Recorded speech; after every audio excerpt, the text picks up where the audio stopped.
bright Sierra sky. I love it. Ho, ho, ho, says Santa, 'cause you know he loves to fly through the mountains with the snowflakes drifting by. Talk about your white Christmas. You've never seen a white Christmas. It hasn't been the right Christmas till you've been there. In the Alpine air, oh, Tahoe snow, I love it. Come, let's go. We'll have the brightest Christmas in the Tahoe snow.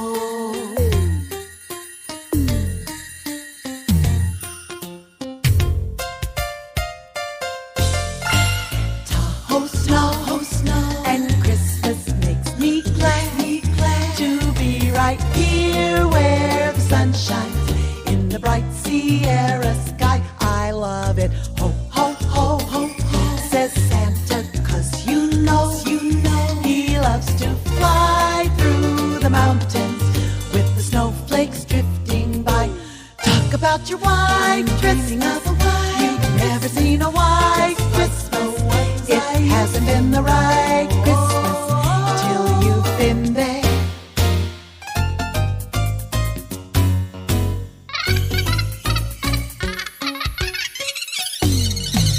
Tahoe snow, I love it. Come, let's go. We'll have the brightest Christmas in the Tahoe snow.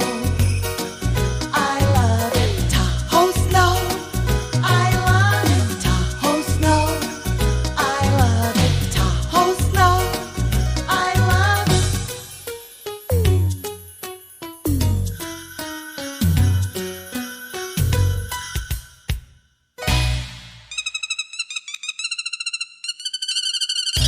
And most people were simply upset that their shopping experience had been hampered slightly.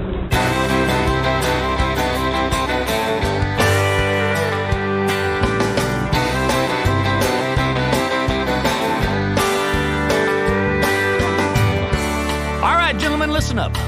I'm going to teach you the difference between want and need. When you buy your wife or your girlfriend that present this Christmas, make sure it's something she wants and not something she needs. The very first Christmas I spent with my wife, I bought her a frying pan. Why? Because she said it was something she needed. Well, I went out and I searched the town and I bought her the best Teflon-coated, copper-clad. You know what? I even had her initials put in the handle. And I'm glad I spent that extra money. Because you know what, fellas? Not only did the eggs not stick to it, neither did my scalp. Ouch! If you buy a gift that she don't want, you might find yourself alone. What you think is a good idea might make the doghouse your new home. A new rod and reel and a set of tools will make you the Christmas fool. Love has a long list of do's and don'ts. Don't you buy a gift that she don't want.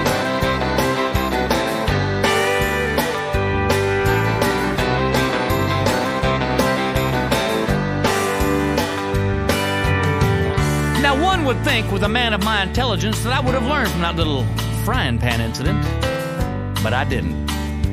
Because just the very next Christmas, I bought my wife a leaf blower.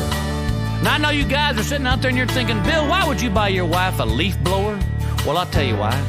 Because every time she was out there doing the yard, she'd scream at the top of her lungs, Lord, if I only had a little bit of help. I thought the leaf blower was the answer. You know, I'm a guy.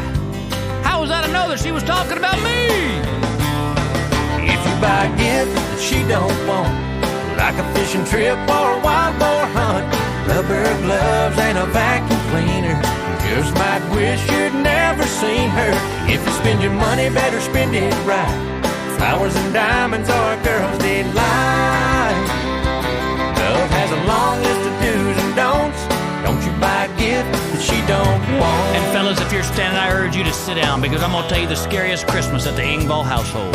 It was a year that I actually believed my wife when she said, well, I don't care what you give me, baby, as long as it's from you. Oh, ho, ho. Fellas, you ever hear those words come out of your wife or girlfriend, you run for the hills. Because let me tell you something. My wife don't even use the golf clubs I bought her. Good thing I didn't buy her a weed eater. If you buy a gift that that she don't want, you might find yourself alone. What you think is a good idea might make the doghouse your new home. A new rod and reel and a set of tools will make you the Christmas fool.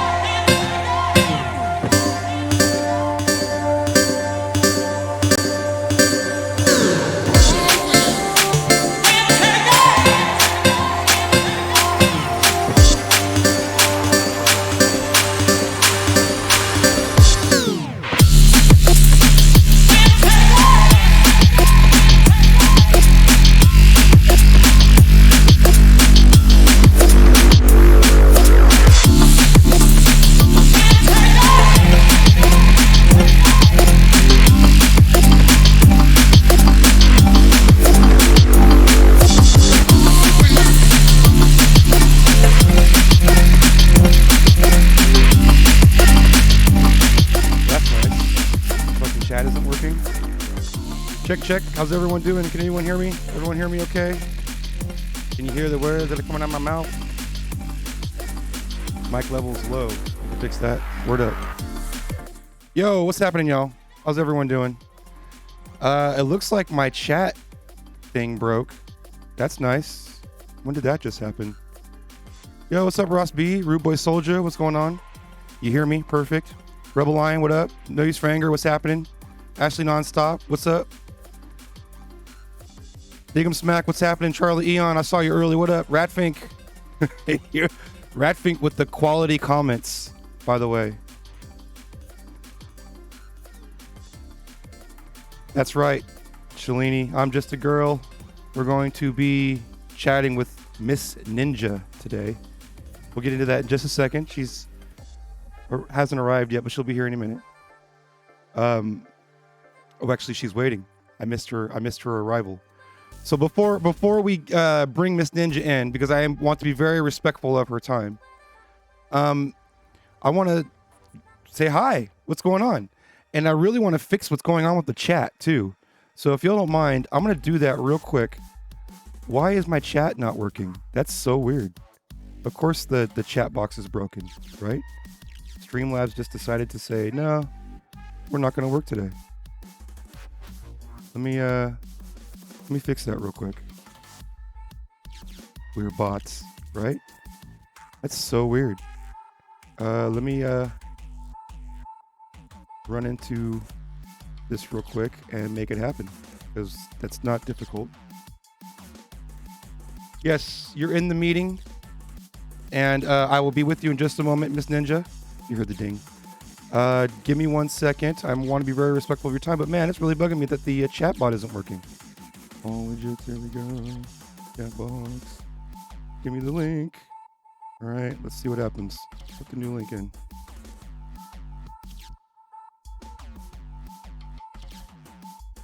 Huh, that's so weird. Well, we'll just have to deal without the chat box for now, and I will get the chat box running ASAP. In the meantime, the little bubbles above your stream avatars will have to suffice. That's fine. So I don't want to waste any more time. Let's bring her right in. Our guest of the evening has, first of all, we didn't know each other before COVID. We met each other on Twitch. We've never met each other in real life. And so I don't know a whole lot about her backstory. I don't know a whole lot about what landed her on Twitch. And I'd like to know her opinions on a few things that are happening around the Twitchiverse, or whatever you want to call it. So without further ado, it is my great pleasure and honor to introduce one of my favorite DJs on Twitch and one of the nicest people I've met this year, the one and only DJ Miss Ninja, ladies and gentlemen. Sound effects, please. Claps in the chat. Claps in the chat, please. Yo, yo, yo. Hey, can you hear me? I can hear you just fine. Let's make sure that, hey, chat crew, can you hear her okay? And how's the volume sounding? Looks good, looks good. Perfect. Yes, perfect. Thank you, Rude Boy Soldier. That's the sword swinger right there. Sword swinger original. How you doing? Good. Thank you for having me on. I've been so excited to just chat with you for like a few weeks. Yeah, same. There's been a lot of development over the months, and it seems like we kept crossing paths to the point where we had no choice but to become friends. Yeah, the universe forced friendship on us. So tragic. So, ladies and gentlemen, it is my honor to present to you DJ Miss Ninja. First thing I want to get out of the way is I was promoting our meeting today on the social media and whatnot, and I put Miss Ninja as 2 words. But then I'm seeing, this could be something else, but I'm seeing that you're writing it as 1 word with the capital M and the capital N kind of joining it together. Which way do you prefer it written out personally? I've thought about it. Does it matter? I don't know if it matters. It doesn't matter. It's everything everywhere. Okay. Just DJ Miss Ninja, whatever. It's I can see it on your laptop too. It's Miss Ninja, no DJ, and all that stuff. yeah. But for my website and everything, it's still DJ Miss Ninja. So I usually introduce myself as DJ Miss Ninja because all my social media handles are DJ Miss Ninja. Mine's a mess, man. I was early to Twitter and got bored of it. So my Twitter is like, it should be more active because I have the name at Billy Lane, which is like on Twitter, it's like having at John Smith. Like nobody has their actual, just their name on Twitter, right? And so I got that really early and I should do something with that. But everything else, like Instagram and all that's DJ Billy Lane. Because there's somebody out there with Billy Lane. There's at least 3 of them in Sacramento. Yeah, I tried to even find 916 Junglist. There is no 916 Junglist page on Instagram, is there? No, I have not created an Instagram account for 916 Junglist. I've just kind of kept it all on my own DJ Billy Lane account, not for selfish reasons, more because I'm lazy. And I just haven't actually spent the time on I love it when the creating hardest working people I know call themselves lazy, and there's a big difference between being lazy and exhausted. And I Fair think enough. you probably fall more in the exhausted category. There's nothing wrong with needing time to yourself. I don't consider that lazy, and I highly doubt that there's anything about you that qualifies as lazy. Appreciate that. That's very nice of you to say. Thank you very much. So one thing I do ask of all of my guests, and you may be familiar with this. We need to know who you are, but we need to know it right now. So I like to ask for you to give us what's called the elevator pitch of who is Miss Ninja. And to elaborate on that, for those of you in the chat who are not familiar with this, we're all riding in an elevator with you, and we want to know who you are before we get to the top floor. And so you have, we'll just say, a 20-story building to let us know the elevator pitch. Who is Miss Ninja? Hit it. Man, this is hard. I really have a hard time just talking about myself that way, I guess. I don't know how to define myself. I don't even know what to say. Can I take a minute? Yeah. No, see, that's the point too, is the awkwardness of having you talk about yourself. And without getting too much into the juice of it all. Well, for me, it's more than that. It's because it's such a complex question. Because I don't know, I've been very spiritual my whole life. I've been meditating since I was like 5 years old. And the whole like concept of how do you define yourself? You can't define yourself by your job. That's just the thing that you do. You can't define yourself by your age. It's not a real thing. It's a, human construct. You can't define yourself by your gender because again, that's just a role that we're playing in this life. So how do you define yourself? It's just to me, it's a much deeper question than being like, I could come to you and be like, I'm DJ Miss Ninja. I've been DJing full-time for 13 years. I started when I was 13 years old. I have a degree in business management marketing. I have a degree in graphic and web design. I'm a second-degree black belt in jiu-jitsu and a world champion fighter. Like that could be my pitch. But is that who you are? But that's not who I am. If I were to tell you who I was, I would just say I am just a energy on this planet, trying to enjoy the most that I can before my time here is over. Beautiful. And hopefully to be a conduit and an acceptor of positive energy, and to, you know, maybe uplift the energetic space around me while I'm here. Like that's what I would say I am. I'm here to affect the energy around me and to like let it flow through me and around me. Like that would be probably the more close answer to who I am. But the elevator pitch, I guess, if I was like trying to get a DJ gig, and even at that, like I just don't do that kind of stuff. I don't know. The running clock, we've hit the top floor, and you actually answered the question in spades, whether or not you realize you did or not. I did. Cool. That's what the question is there for. It's very telling. You tell a lot about yourself the way that you answered that question, and you answered that question amazingly, in my opinion. Thank you. Big up Darth Vader throwing in 916 bits. That's an appropriate amount of bits. I appreciate you, man. We're gonna have you come in a little bit later, so that we can have our roundtable, but that's not until later. We got some discussing to do here. Ready for the next one? I am. Okay. I'm like sitting here, like seeing all our friends in the chat, making me so happy. You kind of almost answered it, which again means you nailed the first question. Because my follow-up question is, what is your ultimate goal in life? Honestly, I think my only goal in life is to feel joy and peace, and to make sure that any space that I touch is influenced by that. I just want to leave everything a little bit better than I found it, whether it's through music or through some bad jokes or through the friendships we make, or losing at Mario Kart so other people can feel like they're better at Mario Kart. You know, whatever it is. Just bring this guy out right there. Yep. Let him know.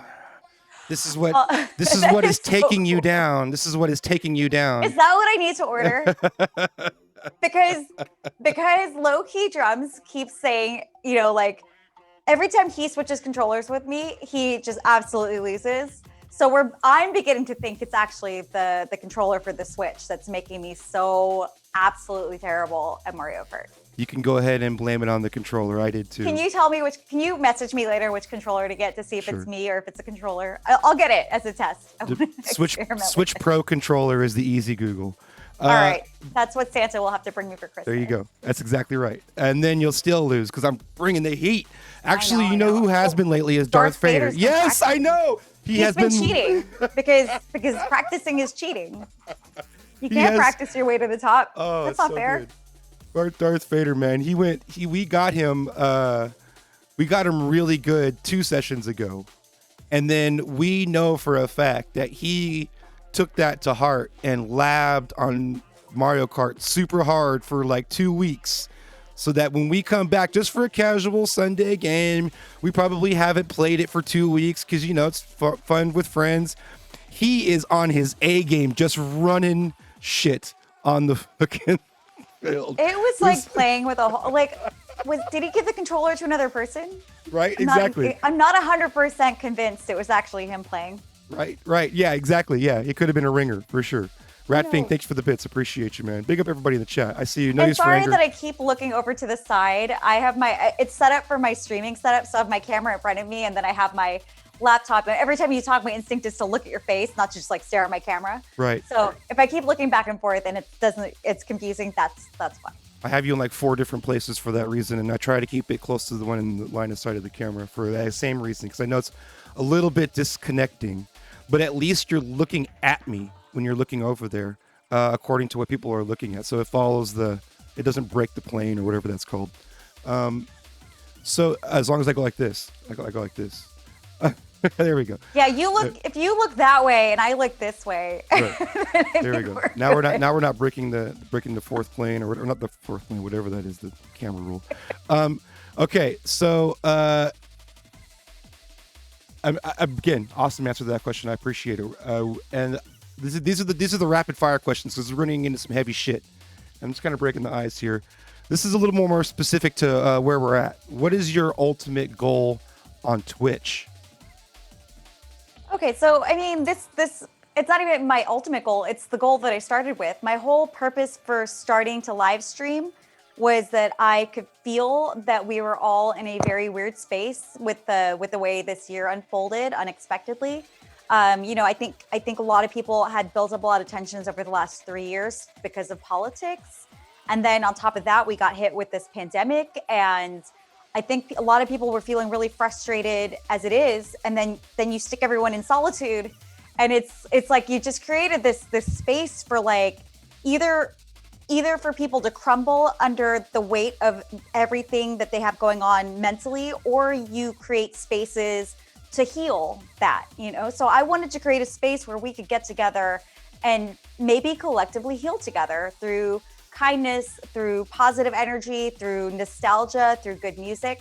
So when I jumped onto Twitch, onto live streaming, it had nothing to do with live streaming. It had everything more to do with creating a community of kindness. And that's still what I kind of like to call my channel, is it's a community of kindness. I call us the Good Vibes Crew, because at the end, like I could take shortcuts, I could do all the things that people do to get attention and whatever, and to like really blow things up. But that is not what I want. Like, I don't want the attention. I just really want to create a space that everyone feels like they're equal, that they feel like they have a voice, that they're being heard and respected, and that we're in it together as a community. It's not even like, it's not my channel.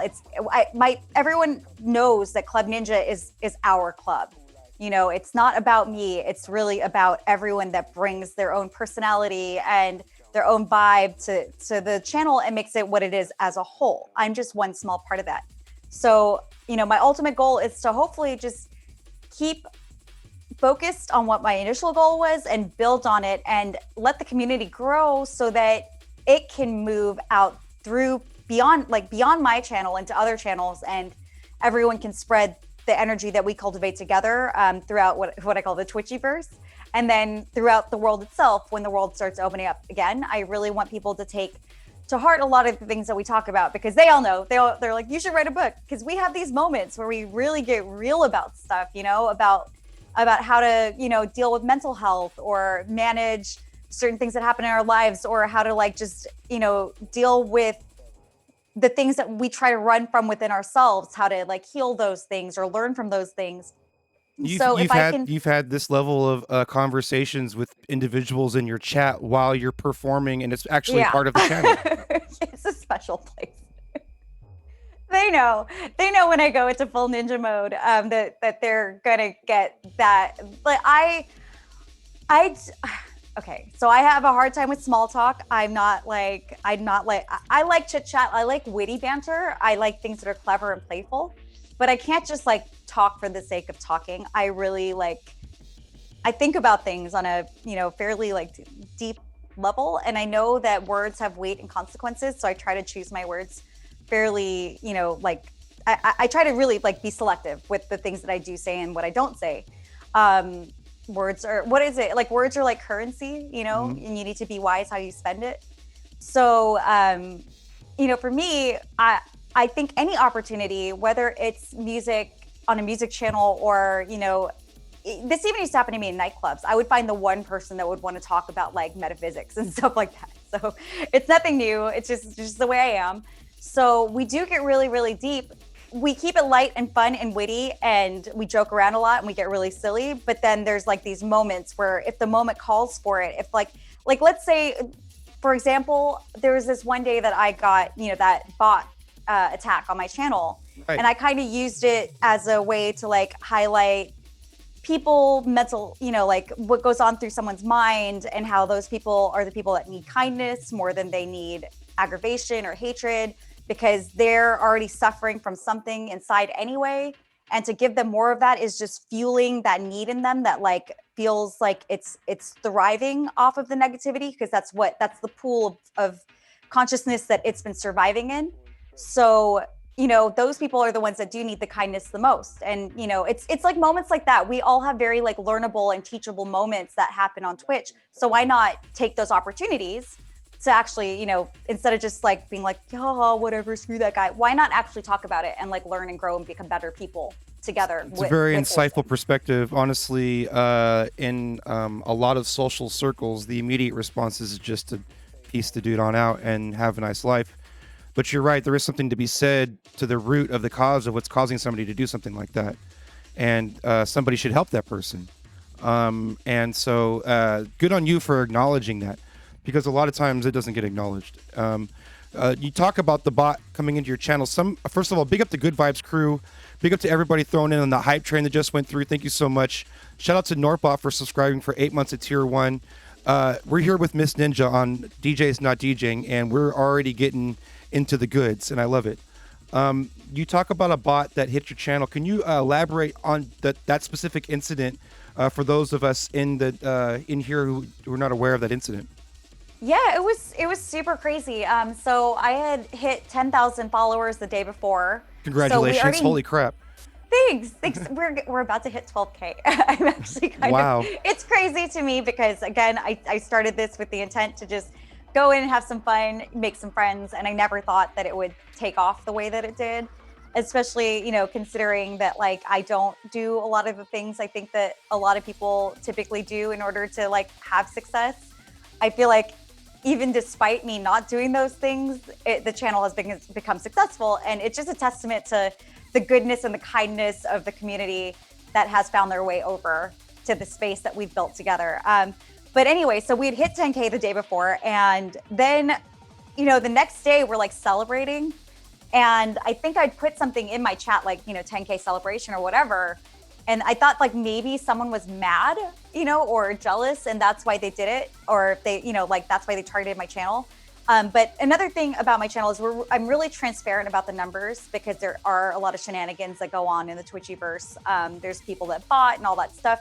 So I've made it a real point to kind of like let people know along the way, how many followers I have and everything. They can see it. There's a tracker. And that way they know that we are building this together organically and honestly with authenticity. 100%. So I'm totally transparent as well. I have nothing to hide. Currently at 2,882 followers. Love every single one of you. About to approach 25,000 live views. And not one assistance from any kind of a view bot or a follow thingy or whatever. Just growing and growing and growing and grinding and grinding and grinding. You see it. Yeah, because ultimately it doesn't matter. Like people we're not can in tell. it for people can tell that. Yeah, exactly. Yeah, it's I'm not in it for the fun of the community. Right. So, any case, keep going. Sorry. So the reason I bring that up was because initially I thought that I was being targeted because of that, and also it was because I already knew exactly how many. We all knew exactly how many followers I had before the bot hit. So when it hit, like you could see the ticker go up, like up, because they botted me with 2,800 followers. Jeez Louise. So I went from like 10,000 to like 13,000 within 5 minutes. So what had happened was this guy that he gets his kicks out of it, I guess. He live streams himself and he creates new screen names. He has a Discord server where he posts what his next screen name is going to be. And then he attacks partner accounts with bots. And then he live streams us and our reactions to it. I don't know why. I don't know what fun that is for anyone. But that reminds me of something that just got taken down. Twitch just completely blocked it. What was the name of that site? I don't even want to say the name because it might still be an active site. But let's just, like, for argument's sake, it was called twitchdimes.com. And it was somebody who was just curating female streamers and doing something like that, where he was hitting them with like something trolly and then videoing their reactions. I just read about that today. I don't even have that article on hand. It was like I was just flipping through stuff. I was like, oh, that's funny. But I didn't know that that's exactly what was happening. I missed that side of it. I didn't know that he was. Yeah. Okay. So what happened was somebody then popped in and messaged all of my mods, because they had come from the channel that he had previously botted right before coming and botting my channel. So he messaged all of my mods, and then I got messages from all my mods saying, and from the guy that had come through. So he actually took it upon himself, this one guy who saw him do it to the previous person. He found the guy's channel because the guy was like advertising himself a bit that he was doing this. So he found the guy's channel, and then he came to my whispers and was like, you're being botted by this guy. This is what he's doing and this and that. So we were able to like actually watch him do this to me. And then, but we didn't find it, like get to see it until after he was done with my channel and he'd moved on to another channel. I understand. So I watched him do it to like 3 other partners, and like then I took it upon myself to go tell them, hey, this is what's happening. And I Googled the bot eraser tool, we should do a section on that in a future episode. Yes. Why can't I remember the name now? It was in my head a second ago. Commander Root. It's the Commander Root tool. Okay. So all you do is like you Google how to delete bots from Twitch. This video comes up and gives you all the instructions, and it's a Commander Root tool, and it's super easy. You just do a batch delete with the time chunk, because everything happens within seconds of each other. You can find the exact chunk of like where all the bots were dropped, and it just removes all of those. So it was super easy, which also leads me to believe that people that do have a bunch of bot followers still in their account, either they are happy to have them or they don't know how to do a Google search. But the bottom line is like, I don't want any of those fake followers in my account. Absolutely not. No, that's totally. It ruins your credibility, I think, as a streamer if you're taking it seriously. It's another rendition of buying Instagram followers, inflating the numbers on your Facebook page. It's like the clout thing, right? And unfortunately, it's a reflection of the world we live in also. And because it's not a lie, man, people get gigs from that shit. And so I understand. I know people that are getting sponsorship deals like on Twitch because of all of the fake viewers and followers that they have. And it's like, well, how much of my mind space can I occupy with that? Yes, it pisses me off. Right. But I need to keep moving forward with what I'm doing and how I'm doing it. And honestly, in my opinion, people want to stand behind something genuine, right? And when they can spot the bullshit. And so that's only going to get you so far. There's nothing long-term about that. That's a flash in the pan and you're done, right? Well, deeper than that, I mean, I don't know how true that is. I see a lot of these people actually getting ahead, and I know a lot of people aren't looking at Twitch tracker. They just believe whatever they see, and why wouldn't they? Like they don't know. They don't know to like research streamers before they start supporting them. They just are in it to enjoy it. And I worked in radio, so I've seen the way that I was a designer. I wasn't actually in the programming side, but I've seen the way that radio tells you who to listen to. And much in the same way, when you have these people that have these like crazy inflated numbers, or if you have like people on the back end, like pushing them to main page, telling you this is who you should pay attention to, naturally, because of human nature, people are going to do it. Yep. So you can't even blame anybody. It's just the way it is. Radio has been exploiting that for a while. Now it's, part of the Twitch universe. But what I can say is that I think as a human being, it's really hard to sustain a sense of internal peace when you don't have integrity. So, whether or not they have success in Twitch or not, I just can't imagine that you can actually enjoy your life when you're trying to keep up appearances without, I find my peace at night through the fact that I know that everything I do is authentic, and I can rest well knowing that I'm 100% myself. I think if you have to constantly be someone you're not, using that much energy, first of all, must be exhausting.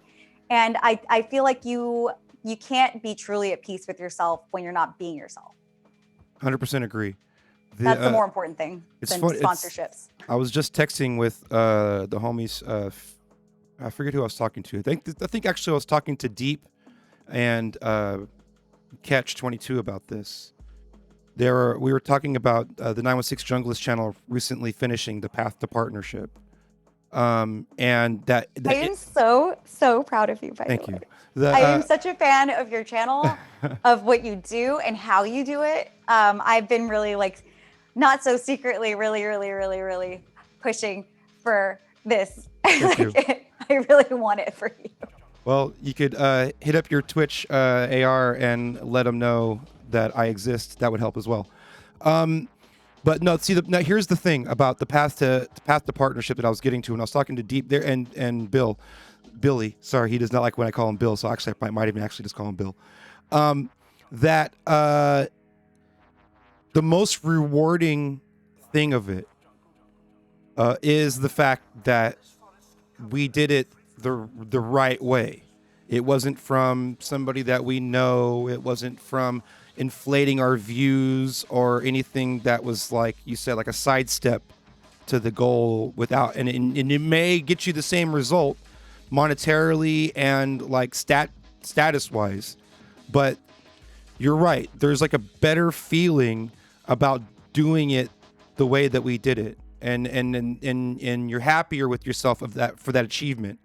And that's probably my proudest portion. Well, also of you'll completing end up noticing that most of the people that like shortcutted it, like their communities are stagnating. Right. And the people that have built it or like have really built it, you know, you see them thriving because the soil is fertile.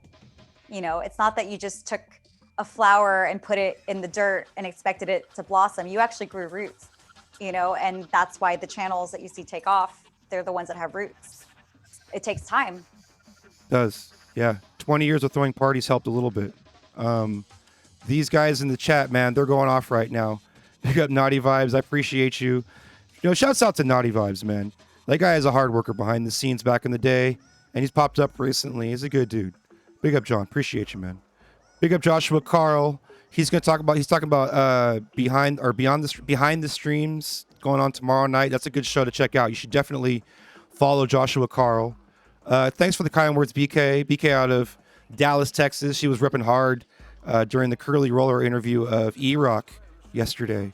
That was an awesome interview, by the way. I really enjoyed that interview. Big up E-Rock and Curly for sitting down and having a nice chat. Who do we got in here? Toka Drums subbing in for 9 months. That's the day one number, bro. 9 months at tier 1. Thank you so much. We made affiliate 9 months ago. Crazy. That's freaking crazy. Clever Gal with some bits. Thank you. Norbot throwing out, was it 8 months at tier 1? Jeez Louise. I think I called that one out already, but still. 8 months, 9 months. It's weird seeing those numbers. It's been a crazy ride, y'all. We're chatting right now with DJ Miss Ninja, an absolute Twitch phenomenon. And I want to talk about that now. The exploding growth that happened on your channel. What would you say was the tipping point, or was there one, when from day one to partner? Where would you say was the tipping point? I don't know. You know, like it's one of those things where it seems like it happened so fast, but it's like the what do they say? It's like the 12-year overnight success is more what it feels like. It just happened so like everything was very like the growth was very consistent. Let's just say that. It's not like I went from like 0 to 6,000 to 8,000 to 12,000. You know, it was like every month would be like I still gain about the same followage every single month as I did pretty much from the beginning. I would say my birthday stream, I don't think I knew you yet when I did my 24-hour birthday stream. So so before Twitch, I was doing a thing called Quiet Events. And I think I was like a lot of streamers where I was a little nervous to start off with an audience of 0. And I thought that I needed like assistance to have a successful stream where I'm not just streaming to my empty room. Like having like a production team or something like that. No. Oh. I mean, like having a built-in viewership. Oh, gotcha. Yeah, gotcha. yeah. Mm-hmm, mm-hmm. So like I'm used to doing a lot of things on my own. You know, I mean, I studied graphic and web design. You know, like I really love photography. I love design. And at the beginning, actually, Low Key Drums, my husband, wasn't. You know, he was on what's it called? He was furloughed at that time. So I had him actually like manning the camera. You know, we would like geek out and watch like Harris Heller videos together and all of that stuff. So at the beginning, when it was real bumpy, where we didn't have the sound dialed in yet, I had a camera that would like malfunction. It would turn off, you know, so he would sit behind the camera and like push the button whenever it needed to get pushed and things like that. Do you still have archives of that? Do you still have the archives of that? I've saved them on a hard drive. Yeah. Shit, man, I lost some of my early ones on accident. I'm really bummed about it. Like some of the really embarrassing ones that like you like to talk about or whatever. Like I lost a couple of them. Go on though. Sorry. Go ahead. It's okay. Like I have them. I wouldn't even know where to start though to find the good, embarrassing, juicy moments. But you know, like luckily he was home at the beginning because that's when I was having like all the tech problems and working through all of that stuff, you know, and now it's pretty much automated. You know, I upgraded the camera, so I have the proper equipment. And it's all stuff that you just dial in little by little. And the beautiful thing was that my community got to watch it happen. Like, if you ask my community, I see some of my mods in here. I see West Coast Avenger and Sassy Bear and Loki Drums in the house right now. Good vibes crew, right? The good vibes. My Good Vibes crew is here. What up, good vibes? Appreciate y'all. So West Coast Avenger was there for my 24-hour birthday stream. He's been there pretty much like since day one of my stream. So he remembers, I'm sure, the days where like every 30 minutes I would have to go run over to my camera and press the button to like make sure the camera stayed on. And every 30 minutes, like I would forget, I would get really into my mixes and the camera would go black and they'd be like, oh, Ninja vanished, you know? So it's like little things like that, just, you know, like slowly improving. And then I think like my birthday stream happened and that's when everyone really like was like, oh, DJ Miss Ninja, who is this person? And I think people got curious. So was there any you like know, was there like any like big raids or anything that happened during that? Like, what would you attribute to like your discoverability on your birthday? You know, back then there weren't a lot of us streaming, to be honest. It's a whole different game now. You know, I did it on June 24th to 25th, which doesn't seem like that long ago, but I think everyone really started jumping onto Twitch in July, August. After like late July was when I saw a huge spike. Late July, yeah. So back when I did my stream, there really weren't a lot of people streaming. You know, like Audio One was there, Lonnie Love was there, and they were probably like the only two streamers that I really knew. Chris Cut was there. Like I think I knew like 3 streamers. So I wouldn't say I got a lot of raids, but I got raids from the friends that I did have. And my average viewership, I think, was about 200 for 24 hours. So it was like, well, that's good. That's a lie. It was probably like about 130 consistently. And when I legit. That's pretty legit, man. Back in June when there was like nobody really on Twitch yet, that's awesome. You know, yeah. It was a pretty big deal. And, you know, I was standing the whole time. I wasn't sitting down. I was dancing. Everyone was like really tripping out over the fact that like I hadn't sat down in 24 hours. I don't think I really repeated any music. I kept going through different genres. So people kind of got to see what I could do. And we developed a lot of friendships because we went through that together. And it was such a like novel experience. I think that's what bonded a lot of us together, was just going through the experience of something different like that together. Where like they were in it, the people that were in my channel were there to like cheer me on and to like keep giving me energy throughout the stream. And they were there for me and I was there for them. And it was like, that's what I mean by community building. Like it's not me supporting, you know, the viewers or vice versa. It's all of us. Right. Totally. So I think that really gelled a lot of us together. And then after that, my numbers were consistently over 75 and I hit that mark and I got the partner application and then I got partnered and I'd seen a bunch of other people getting partnered that hadn't hit the numbers yet. And I was starting to get a little frustrated because I was like, what is up with this rigged shit? Right. No, that's you know, honestly, that's life. Life isn't fair. And there's going to be people that have a different hand dealt to them than others. That's just how it is. But, you know, some people who are dealt that benefit of like an instant partner because they have 20,000 people following them on Instagram or whatever, which is fine. I understand. Some of them, they're not going to have the depth, like you were saying, of organically building a community on Twitch because they were handed that. So really, just like in life, it's more about how you play the hand you're dealt versus the actual hand that's dealt to you, right? So totally agree. Yeah. But the feeling was still there because I don't like to lie. There was that feeling that was still there for a moment where I was like, this shit is rigged. But we all feel it. Oh, trust me, we all feel it, man. I have those days. Oh, yeah, totally. But then, you know, then it happened. And I think the things that where I really saw the most growth was honestly when I started getting to do like little talking segments, you know, with like Tweak Music Tips, or I talked with Lonnie and Big up Kova. Yeah, I did a few things where like I got to do like little appearances where I got to just, you know, really just tell people what I'm about, you know, my views. And it seemed to resonate with a lot of people. And I felt the connection, you know, like I felt the connection both ways. I felt like, because, you know, sometimes you try to like hold things back. You're like, I don't know if this is going to come across as rude or abrasive, but I was like, you know what? I don't care. You know, this is who I am. I'm just going to say how I see things. And the more I did that, the more I saw like there are other people out there that think about things the same way I do, and they feel the same things I do. And again, it just built an even stronger community. And I think through more experiences like that, that's really what's really helped the channel grow a lot.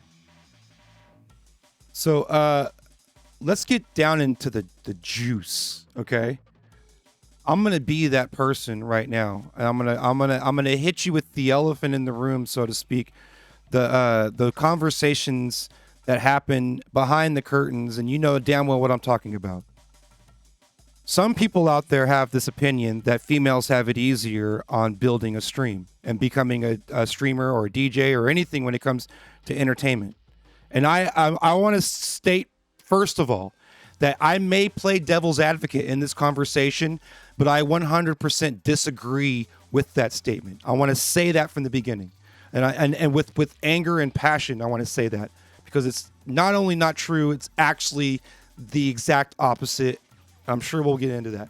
But DJ Miss Ninja, somebody walks in, or comes into your stream, sees you doing your thing.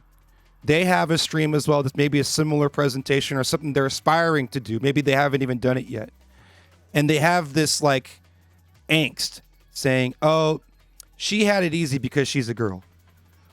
Can you please help me shed some light on this, please? Let's start there.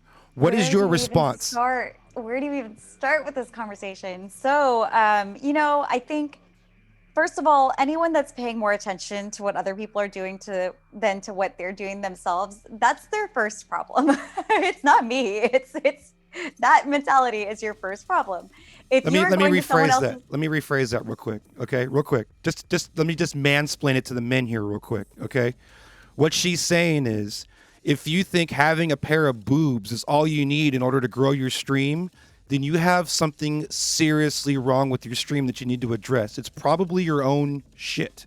Not seriously, but my point is that you should seriously reconsider that train of thought and maybe think about the quality of your content and improving the quality of your content in order to become a more interesting stream, a better channel, more people watch you, things like that. Okay, go ahead. Sorry. Totally. And, I will say, I feel a few ways about all this stuff, because honestly, I'm not one of those girls that's super, I don't flaunt my gender. It's really not something I've ever built my career off of. So to get lumped in, I guess sometimes with that, just because I am a female, that bothers me. I've done a lot of work in my life. I have 2 degrees. I've spent a lot of time in school to learn the things that I know. I trained very hard as an athlete, so to have that all just reduced down to the fact that I'm female is really, it's really kind of hurtful. But again, that small-minded mentality is that those are people I just don't want to be around anyway. So I look at it as a self-weeding out process. If that is how you look at it, if you're that simple-minded that you're going to reduce someone down to their gender, you probably aren't going to find a lot of value in my channel anyway. Fair so enough. You're better off going somewhere else. Same thing with there are female DJs that do flaunt their sexuality, and I wanted to touch on that as well, and that's a different side of things. I have an opinion on that. First of all, more power to them. If that's what makes them happy and that's what's providing them happiness, then it's not me to judge what they're doing. I'm not going to shame them for whatever they want to do. And also, I will say that before you get into your side of things, men do this shit too. We just don't get the same treatment for it. Okay, go ahead. Sorry. I was going to say almost exactly that. And to add on it, men have no problem when they're promoting their nightclubs sticking a photo of a hot girl on their flyer. But the second that hot girl uses her hotness to elevate herself, there's a problem now. Really? Like, you're okay using it when it helps you, but if a woman uses it for her own advantage, why is there a problem now? Right. Like, that just makes no sense to me. Right. But also, it does all go back to like, what kind of crowd are you trying to attract? And for me, I want to attract more of a nerdy, bad joke telling, like just I have a nerdier vibe. I'm like your little sister. I'm not the girl that you want to sleep with. I'm the girl that you want to like call and tell about the girl you slept with. Like I am your little sister, basically. So, you're going to attract different things into your life. And while it may look like some of these people are having mad success, while, like using what they have and flaunting it, you just don't know what's going on in that person's life either. You don't know the harassment that they might be getting. Because they're being objectified because of it. Like there's just a whole can of worms that gets opened. And, just at the end of the day, don't worry about how other people are doing it. You don't know what's on the other side of that. Focus on doing you as honestly and authentically as possible. And that will, what I've always said, like before all of this, I had live gigs where, we'd look on Instagram and we'd see other people doing these live gigs and we'd be like, that gig looks so cool. Oh my God. I wish I had a gig like that. Lo and behold, that person would call you one day and be like, can you fill in for me at this gig? I have such and such going on. And you're like, yeah, that's dope. Of course I will. And you go and you're like, oh, it was all smoke and mirrors. It was a lot of hype. And this is not for me. So, I've had a lot of moments where I wanted to be in someone else's shoes. And the second I had to walk in their shoes, I realized I did not want to be in their shoes and that me doing me will always land me exactly where I'm meant to be on my soul's journey. Wise words indeed. Speaking of harassment, that's something that I would have a really hard time with because I couldn't imagine like doing something like, say you've like worked on this routine or something that you wanted to present that's topical, it's Christmas or something, you did some crazy thing that you've been practicing offline and it's showtime, you pull off the routine, you stick the landing and you look at the chat to like look for the reaction and you see someone in there, show me your feet or sweet fucking cheekbones or like shit, like, you know what I mean? I couldn't imagine the level of like, just, I'm not talking about even just the blatant terrible stuff. I'm talking about just the silly flirty shit that some people seem to think is like funny or whatever. There's this misconception, I think, against some males where they think that I should be just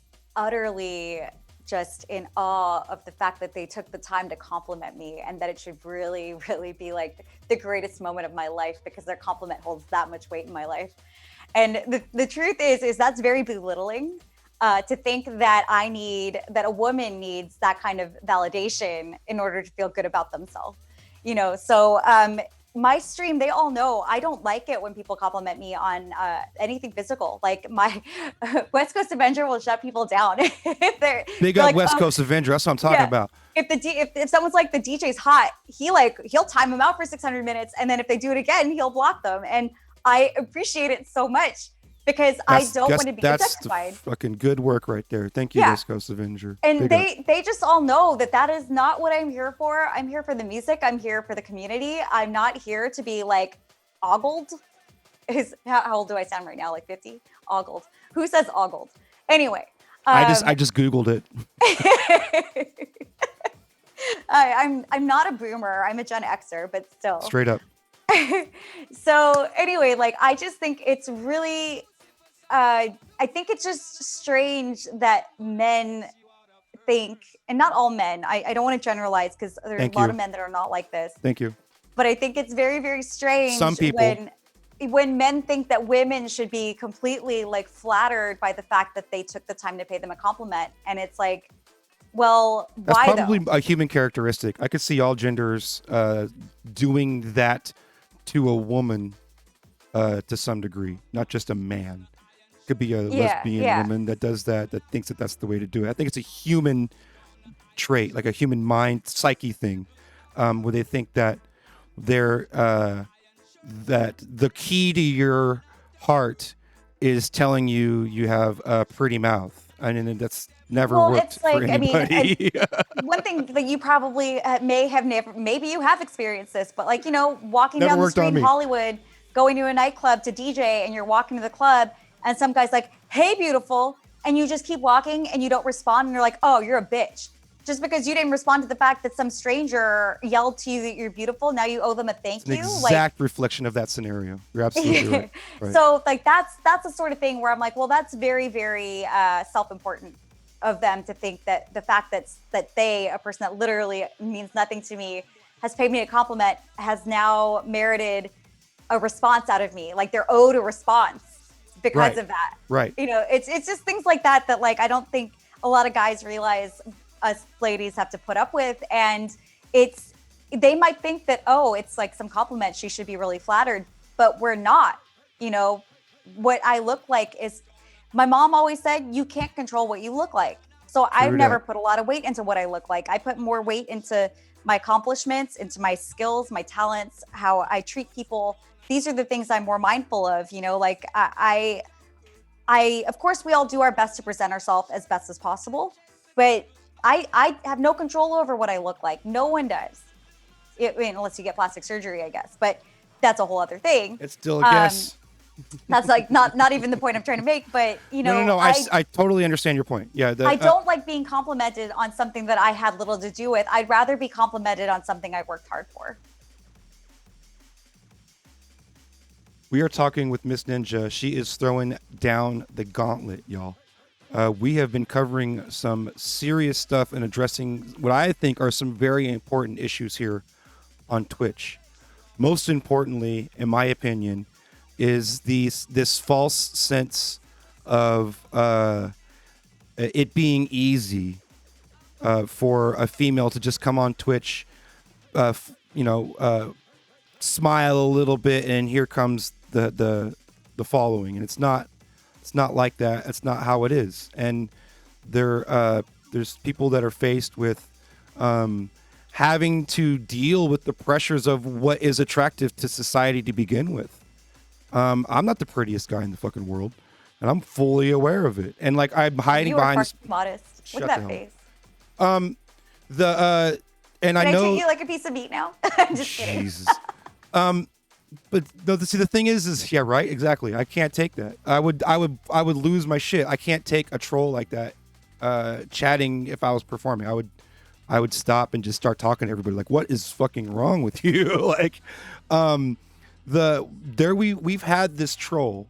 In fact, Catch or Airstrike, if you're in the chat right now, let's put the exact names up of this person who has been going to the drum and bass channels and being a solid 7. Thank you. Appreciate that. Solid 7. I'll take it.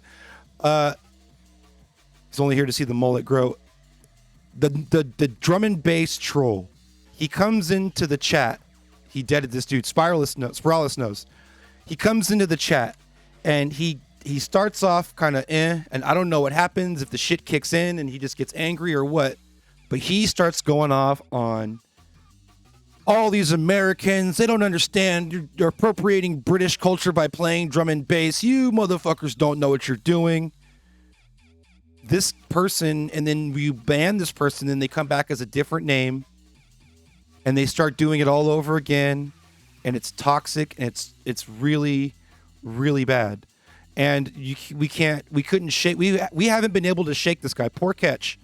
He's in Catch's DMs and his whispers, or whatever the hell they call it on Twitch. He's in Catch's DMs right now, still just harassing him. And poor Catch is taking it for the team right now. We're trying to get this guy kicked off of Twitch. And that brings up where I wanted to go with this next segment, and what you were talking about a second ago, is Twitch is actively changing, or not changing, but clarifying their terms on sexual harassment, racist hate speech on their on the site. Are you familiar with this, by the way? Yes.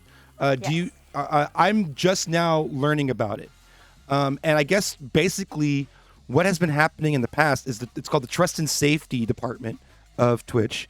Their original wording of this was really vague, that basically said, don't be an ass, or else you're not allowed to be here. But now it's really a lot more specific to specific instances. And starting January 22nd, they're going to be rolling out this new policy where that shit does not fly. And you're not going to be able to even get on to Twitch, according to what they're talking about. as the rollout happens over the year of 2021.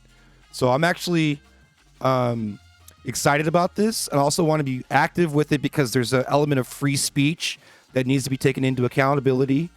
And because whenever you talk about things like this, there is, in my opinion, it can cross a line. And so there are details that should be talked about. And I was curious, what is your opinion on this new trust and safety thing based on your experiences as a Twitch streamer who's dealt with harassment personally? I mean, you know, like, honestly, there's one thing you keep saying I think like every week I've watched you keep talking about how we're still in the glory days on the music channels. And I agree with you. I don't think we've even gotten to the point of like the harassment being so bad that I can even speak to this yet. If you want to really hear about harassment, you should probably talk to some of the female gaming streamers. The League of Legends female gaming streamers get it really bad. They're the ones that really get it bad, Yep. you know? So, you know, I'm not too concerned about myself yet. I mean, obviously it's heading that way, but we're not there yet for me to even have like too much of an opinion on it. But you know, anything they can do, you know, blocking IP addresses so that people know that there are consequences. They don't think, oh, you know, like, because I've even had people like not even harass me in that sort of way. They harass me more in like a stalkery way. And then you ban them, and of course they create another channel, and then then they end up like infiltrating your Instagram and your like your emails and whatever. Like it's exhausting. That's the kind of stuff that makes me want to quit streaming when I get things like that happening. Exactly. It does happen. You know, I've had people that you know, that I trusted that then went on to like sabotage my channel, and then they, you know, now like they'll harass me behind the scenes. And it's really unfortunate that there are people that are trying to take the fun out of it, that are taking Twitch probably too seriously, to be honest, and to the point where they're ruining it for everyone. So if it does cross lines where now you feel like you're in danger or something like that, yeah, Twitch does have a responsibility to protect its streamers. Absolutely. 100% agree. Yeah, I'm excited for this, and I've been reading the language, and there's a few vague parts that I think that they're going to be addressing, but I think that they are doing a good thing by acknowledging this and separating it into specific circumstances and having, like you said, a consequence for these actions. Yeah, when there's no consequences, people carry on with the action. There's no reason for them to stop. If they know there's a hard consequence, you know, then they'll think twice. Exactly. You know, I think a lot of people don't know, you know, I only found this out because Loki Drums told me that when you get banned from a channel, it actually shows, if you're a moderator of a channel and you hover over the person's name, it shows how many bans that person has. I didn't know so that. They know whether or not, you know, you're someone that should be like looked out for. Well, So what's a there- concern right now? Because this is what they were talking about, and I'm going to bring the roundtable in just a few guys. I see everyone's getting kind of antsy. We're talking with Miss Ninja. Y'all can wait. They were talking about something that really caught my attention with what you're talking about when it comes to the specifics of these people that are banned. Did you know that if you have like scary stalker level person in your chat, right? Moderators ban this person, they're no longer allowed in your chat. Did you know that since Twitch is a publicly streaming service, they can simply log out of their account and go to your channel and keep watching the stream as someone who's not logged a in? ban does not ban them from the channel, it just bans them from the chat. Right. That's all it does. Right. So, you know, these people are still perhaps spying on you. It's kind of creepy. Right. So hopefully they'll get it to the point where like the IP address is completely blocked from Twitch altogether. Like that obviously is the solution. Yep. Yes, look, see in the chat, it's like, oh, what? Yes, they can lurk. And if they're, you know, on some creepy level shit, like you don't want that happening, right? And so that's definitely something that is going to be addressed and should be addressed. Yeah, this is for all streamers, definitely. And like I keep wanting to call you Crystal, hope you don't mind. Like Miss Ninja says, I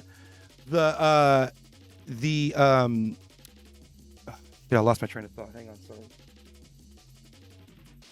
sorry. I lost my totally lost it. I totally lost it. Never mind. Anyways, I agree with the We were trust and talking about safety people content. getting banned and still being able to lurk, and then the harassment of it all. And It's honestly, it's something that needs to be addressed at Twitch, and I'm glad that they have addressed it. That was my whole point. And I'm looking forward to seeing how they handle it, and I'm glad that they've put it at such a high priority level, because to me that takes a high priority. And like she was saying earlier, that's what I was getting at. And I say this, I say this every episode. We are still in the glory days here, as on the music channel. It's still the Wild West frontier. It's like it was for Minecrafters 5-6 years ago, is what it is for us now. And so this is a great time to grow. So if you're just getting into this, you should be already doing this. Do it now. And welcome. And also, it's a great time to be a part of a community. Great time to start finding channels that you identify with. And if you are part of a community, know that that is your community. I rely a lot on my community to protect my chat. Like they're the ones.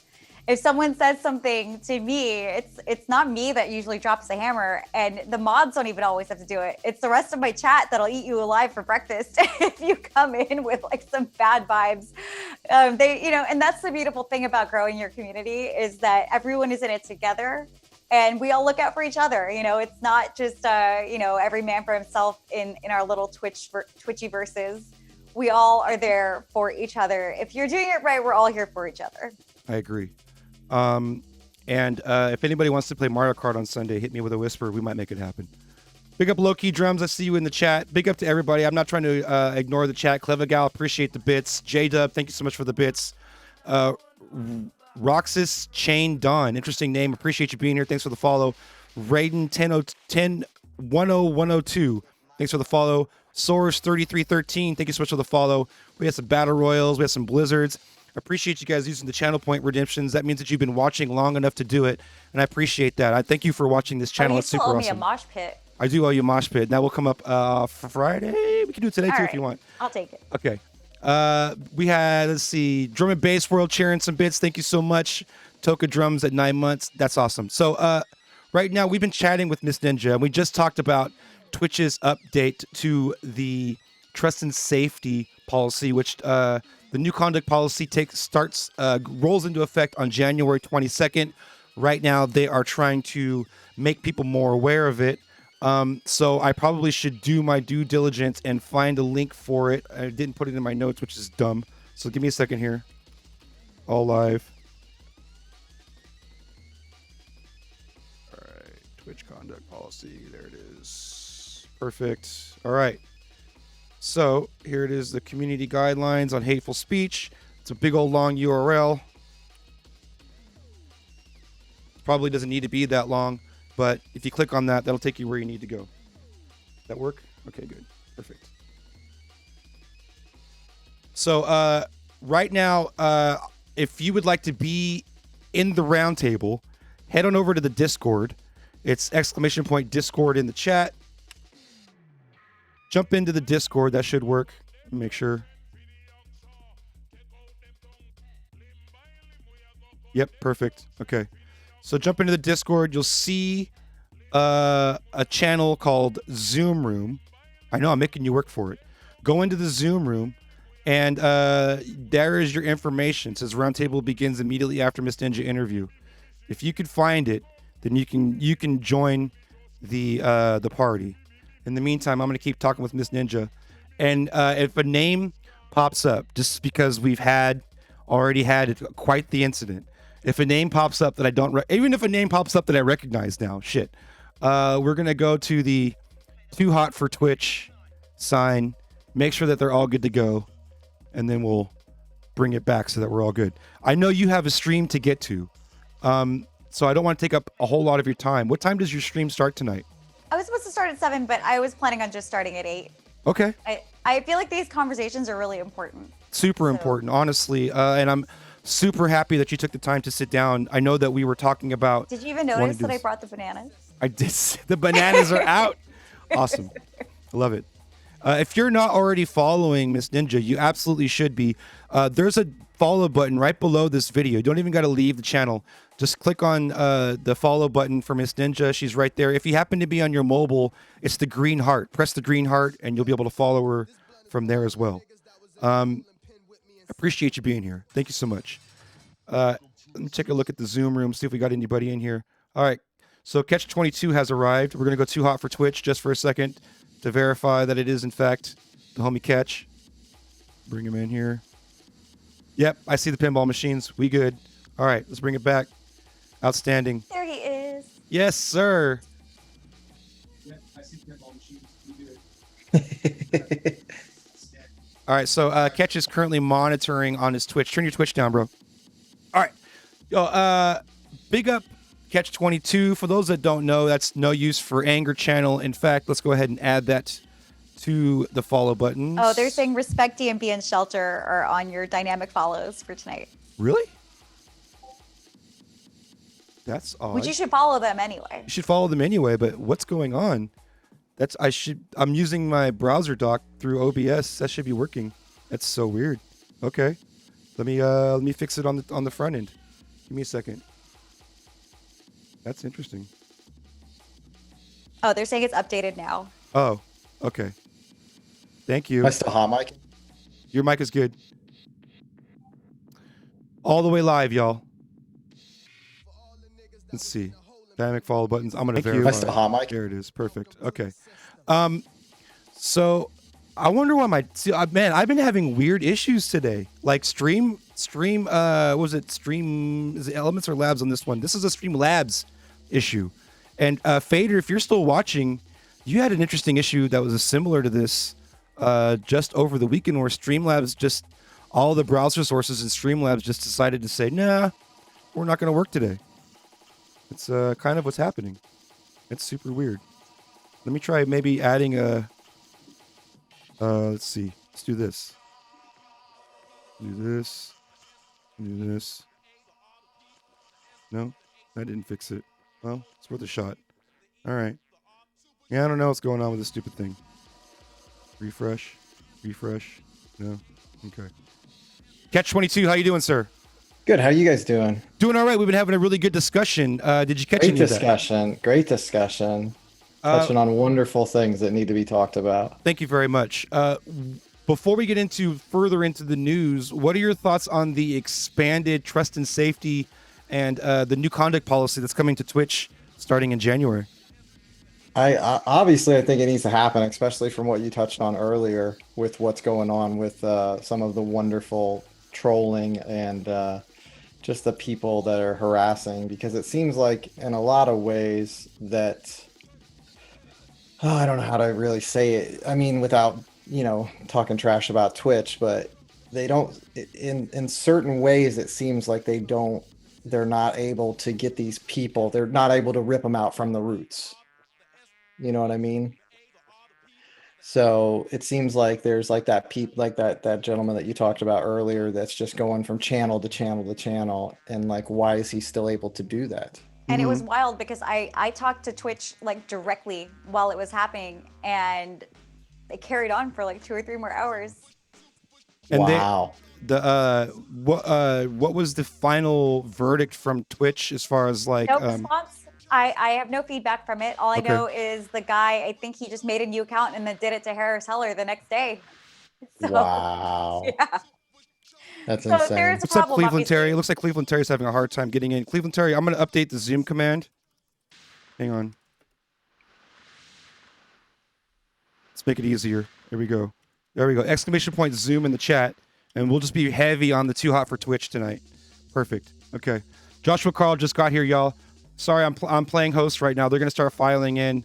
Don't mean to cut everyone off in the conversation. It's not the intention. Let's bring Joshua Carl in. Oh, we got a few people coming in. Okay. Let's see. I know that name. I don't know that name. I know that name. I know that name. I know that name. All right. Let's see who. I want to see who iPhone is.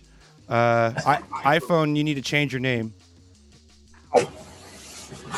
Should put little bouncer shirts on the bananas. Right. Miss Oh, Ninja. the room is filling up, y'all. This is getting good. The round table. These are the bouncers. Right. The round table Those are the session has These are the begun. bouncers. Yeah. Oh, those are okay. Okay. Okay, so iPhone is not here. We might let's see if iPhone comes in. The only person I don't know who it is iPhone. Somebody has their I need to mute somebody. Somebody is monitoring really loud. What's up, Meta? Not What's me. up, Josh? Hold on, guys. What's up, Meta? How you doing? Cleveland Terry, how you doing? What up, guys? How are we? Terry. Cleveland Terry is iPhone. Okay, perfect. All right, Cleveland Terry, change your name. Let me do it for you. I got you. Oh, what does it say? I don't even know. It says iPhone. I'm gonna change it Oh, right that's now. hilarious. It says iPhone. It says iPhone vertical camera. And then it has your phone number. Not Yeah. sketchy at all. Haha, Joshua Carl. All right, perfect. I got you set up. You're all good, CT. All right, let's bring everybody in. We are officially back. What up, y'all? Joshua's camera is amazing. Thanks. That resolution is gorgeous. This is just my 922, my Logitech 922. Really? It's actually only shooting at 720p 60. Wow. The trick is, and Meta, I think you saw this earlier. I'm using the NVIDIA broadcast app. And Oh, if I that's a still image with a blur on it, isn't it? That's not, yeah. So watch, I'll phase it out completely. The See fake- how blurry it is? The fake bokeh. Oh. Yeah. But the thing, it really like pops the picture out. Like Right. if I change this from background blur to like the background removal, you'll see my image doesn't look as good anymore. It looks okay, Correct. but Yeah. when That's you flip it to the blur, It massages the eyeballs. yeah. The Not too shabby. It's like the Same depth of camera field for tricks reference. your eye. No, depth of field. I'm not doing Exactly. anything Yeah. to mine. The 916 Junglist that is being kind of screened behind me has a little bit of a Gaussian blur on it to give it the depth of field as well, but not as heavy as what my man Joshua Carl's got going on. I have it on one. Panel's Like, looking I nice, wish it man. could go lower, but Big up Rebel Lion, big up Spin Junkie, big up Stitch Jones, Cleveland Terry, Charlie Eon, Man in a Bag, Meta Pattern, Joshua Carl, Catch 22, our guest, Miss Ninja. Appreciate you being here. Hey. In fact, you know what? Yes, you are today's interview guest, but you're also like welcome to be on the roundtable at any time, just so you know. I always appreciate you sending me the link, and whenever I can, I love popping in and saying Perfect. hi to everybody. And Perfect. you guys always have such a. It's crazy how on top of things you are, Billy. Like you're on top of every new thing that's happening. I come to you for all of my Twitch news. That's awesome. I honestly, it's just a lot of reading the headlines, but I really enjoy the feedback that I've been receiving from those who appreciate being topical and being on the pulse. And then, The thanks. only thing I enjoy better is the knob news. Oh, dude, yeah, seriously, the Junglist News Round, big up Man Like Deep. That's the only source for actual news. Is Essential. the Junglist News Essential Round? news. Essential news. Essential. Exactly. Essential. Essential. Exactly. Let me get it right. Oh There it my is. days. Love it. All right. So today Twitch had their what did they call it? Town hall meeting, y'all.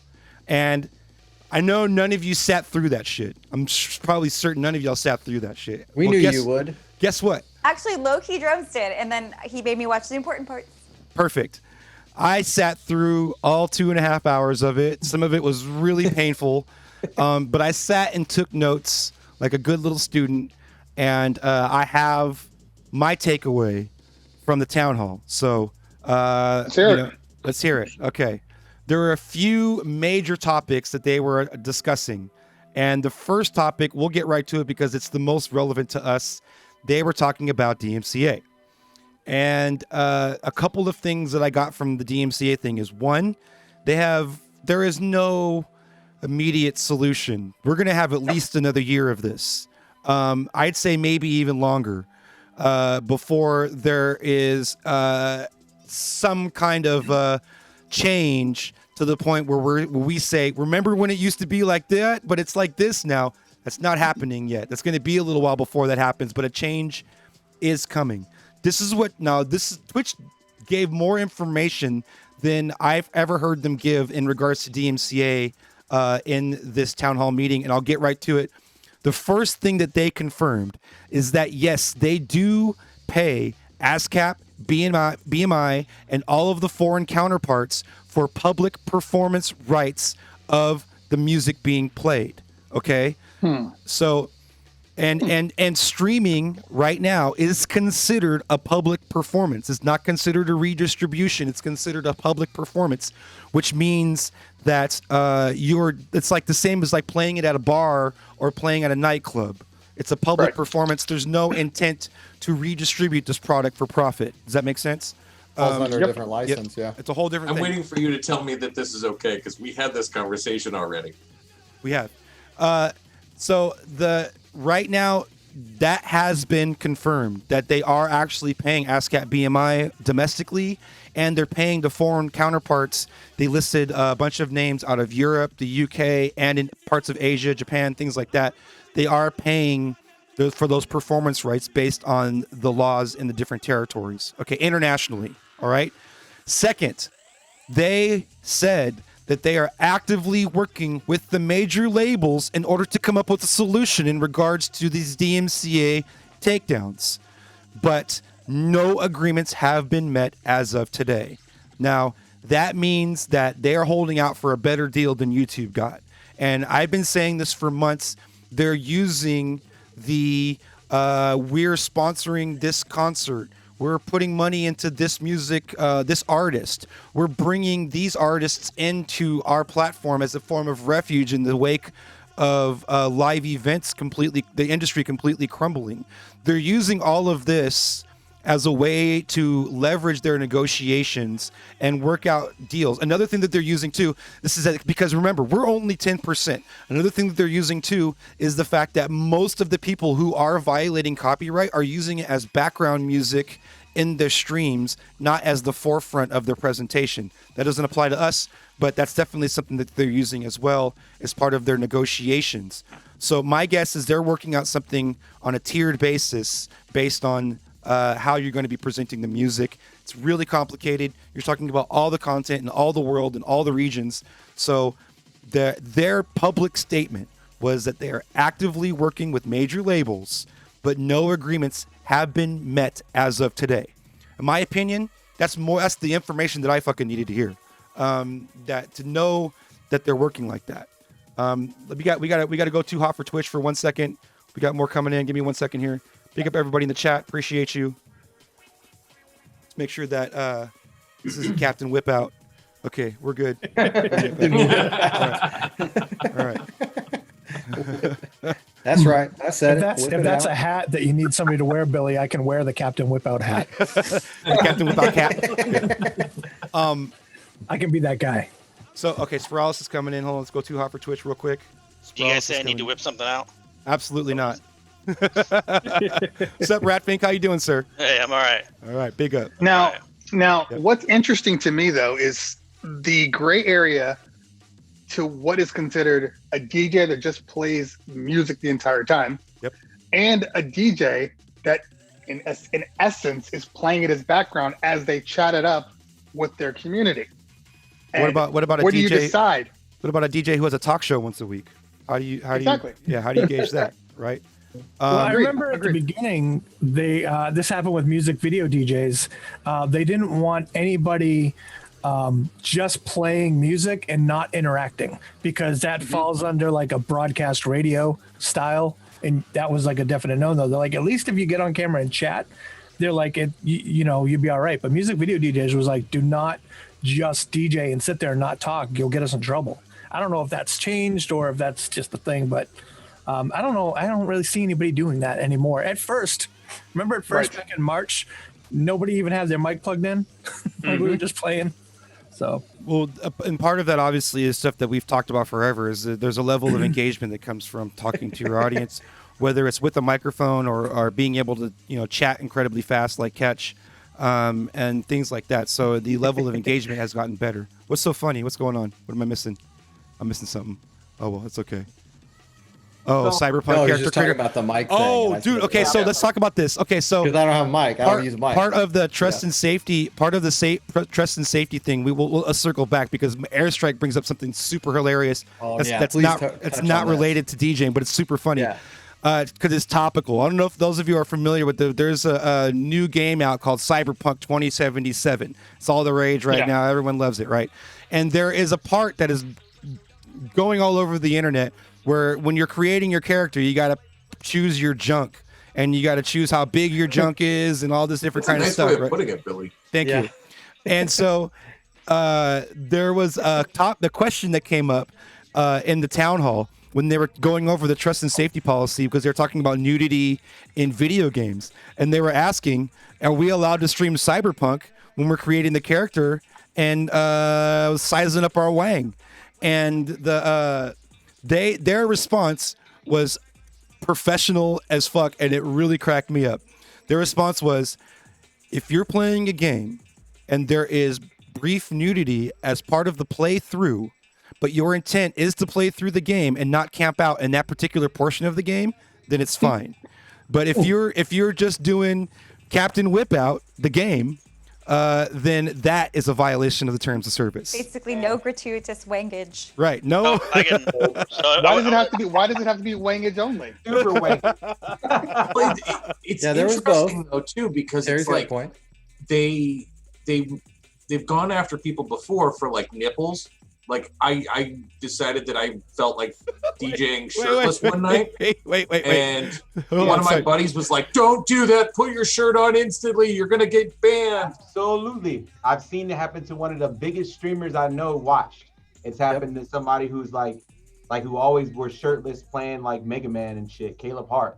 And they banned the stream for a week because he was shirtless after they made that policy. Yep. Yeah.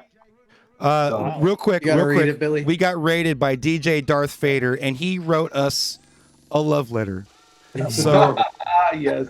so in true Junglist channel fashion, true 916 Junglist channel fashion, we absolutely need to read this love letter right now. It says, "Dear 916, first of all, big up Darth Vader. Appreciate you raiding in. Jump in the Zoom as soon as you can. You know where the link is at. And big up to all the raiders. If it's your first time, welcome. If not, welcome back. This is the 916 Junglist channel. We're inside DJs, not DJing. You got a whole shit ton of DJs. None of us are going to DJ, but we're going to talk some shit, and you're going to enjoy it. I promise. Big up to all those who just came in from the Fader raid. Appreciate it.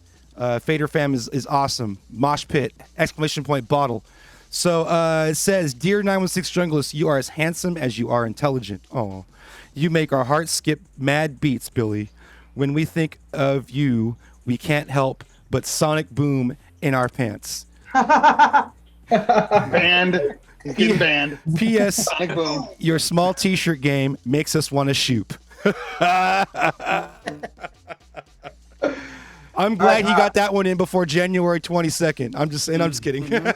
So I want to jump in real quick because the industry I work in is moderation, like this sort of moderation. So Oh, let's hear it.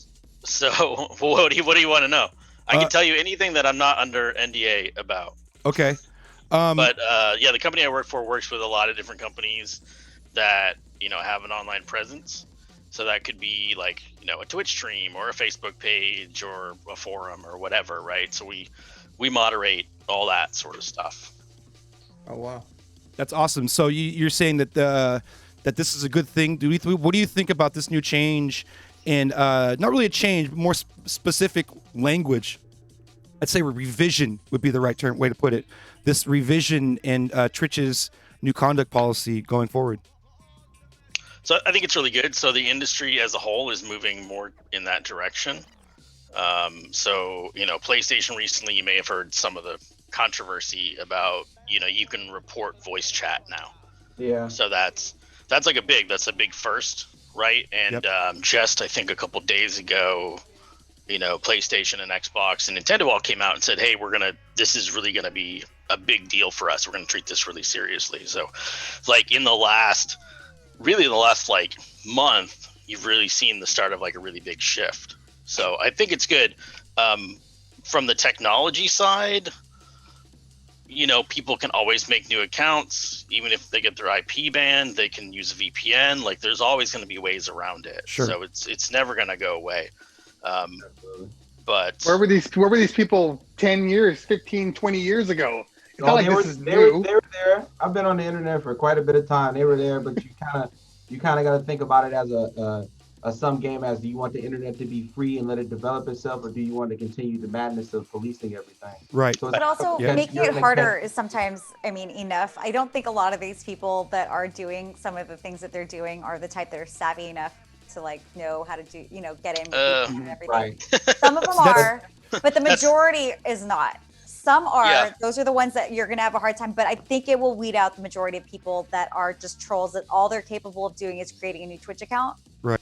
It'll eradicate at least that, which I think is the main problem. Yeah, moderation is like, it's a balance, right? Because if you're too heavy-handed, people aren't going to want to come to your platform. Right. Yep. Right. Yeah. Yes, exactly. Because it's a fine line you're walking there, because you're talking about, especially in America, you're talking about our liberty to a certain degree, right? And so you've got to play that correctly, in my opinion. Go ahead. Sorry, Matt. Yeah, but on the other side too, right? If you don't do anything, then you get targeted, right? You're going to get targeted by government, get regulated. People aren't going to be, want to be on your platform. Like, I'm sure if you play video games, you probably played a game where people are just horrible, like just racist and just just the worst, my right? entire Right. high school experience playing Right. Yeah, Counter-Strike. me too. Yeah. Oh, yeah. So, like, there are specific games that I just, even though I love the games, I just would never play them again because of those experiences, right? So, Thanks. so you got to, you got to be in the middle somewhere, and it's really hard kind of to do that. And so moderation is always changing, and it's changing with not only the community of, your site, but also, just culture in general, like what's accepted, how is slang changing, all that sort of stuff. So it's an interesting industry to be in. I've been in it for, going on 11 years. Yes, you have. So I appreciate your insightful perspective on it. I'm glad you're here on the panel, man. Thank you for taking time out to meet. A lot of people don't know that, like, this is actually a job. Like, I don't do the moderation anymore. I'm in IT, but like, yeah, there are people behind the scenes, and when things are going well, like, you shouldn't even know that we exist, right? Like, it should just be a better place, right? It shouldn't feel like somebody's watching you all the time, but yeah. So there's people out there that do it, and it's a pretty thankless job. I have to be honest. I appreciate you, man. Ratfink's the homie. Shameless plug. Ratfink's going to be one of the DJs on this coming Saturday's Inside the Ride. Excited to have you on, brother. You always put on an incredible show. I know that you're putting on a lot of work. I don't want to spill the beans, but I know you're putting on a lot of work for a memorable set this Saturday. I can't wait to see it. Yeah, I hope it all comes together. It's always one of those, like, down to the wire. We'll see, but We'll see. it'll be interesting either way. That's the way. That's what makes it fun. So moving into what they're talking about in this regarding DMCA at the town hall. Go ahead. Before we move into that, since we're on the subject of DCMA and going there, so I've been very annoyed by this, and so I've been digging into what to do, how to do it, how to figure things out. There's one guy in our area who has done it. He is a featured Twitch music partner. His name is Darren Bruce. And so, but I've digged and I've digged and I've digged and I've figured it out. And that is that, and I've talked to a few lawyers, talked to a few different people, and it's completely legit on how you do it. It is, we literally can start a nonprofit organization that buys each one of the PRO licenses. And as long as we have a website that we technically can host them on, we can now be approved to use those in all of our broadcasts because we purchased the licenses and we're part of this nonprofit organization. I could see that working great for a faction of the music industry like drum and bass, honestly. Because it's we're not talking about all content across all the world. Yeah, we're talking about just for us, but essentially you can branch that out to all content across the world, essentially with that product. all the legalese says that as long as you have licenses and as long as you are a part of the organization that has the license, you are allowed to stream and broadcast the content. That's what all the legalese says. So, yeah, but like, is Twitch gonna know? yes, you provide them that, that to them. You give it to them as a function. It's like, oh yeah, you broadcast. Oh, we got permission now because we're part of this group, and this group has the permission. The problem that I have come into, and I see your theory, and it sounds solid. The problem that I've run into is like right now I'm getting muted for playing my own music on Twitch. Correct. Which is like fucking backwards, right? And the problem is because when we wanted our music to reach beyond DJs who visit Beatport, basically, like we wanted to have our music on Apple Music and Spotify. My easy way of saying it back then was I want someone to be able to ask their phone to play Billy Lane and it has an answer. Might not be me, but hopefully it is. In order to get that level of publishing, you have to go through a publishing service, and those publishing companies now control the controlling party of your content when it comes to redistribution of that content and public performance. And so, like, my music is on a label called Freaky Music Group, but it's distributed through a company called ATV, which is ultimately owned by Sony. So basically, every time I play my music on my own channel that I made, Sony is fucking muting it, claiming it as claiming rights to it, right? So we buy the PRO from Sony. So I have to go in and we'll see now if I buy the PR from Sony, then I'm no longer getting distributed on Apple Music and Spotify. Well, that's not necessarily the case. We're just buying the performance rights licenses. We're not buying the service. We're just buying the service to perform it online live or perform it somewhere in a club or whatever. All we're doing is buying the service to perform it. That's it. We're not like taking it off. We're not doing anything. We're literally buying the rights. And so all we do is the organization buys the rights and you're a part of the organization. So we can just play it anyway. And we just send them all the organizations that we're a part of, that we have bought, that we have given them, and we can now be a part of all of that so we can play our music as freely as we want to. How are like the big like virtual raves handling it from the league? That's how they, well, you got to understand most of the let's go Insomniac, right? Yeah. Like Insomniac, right? If they're Twitch music partner, right? Twitch is going to give them all the shit because they're Twitch music partner. So they get all the licenses, access to everything. Same with this guy, Darren Bruce. He's a Twitch partner. He's a Twitch music partner, specifically Twitch music partner.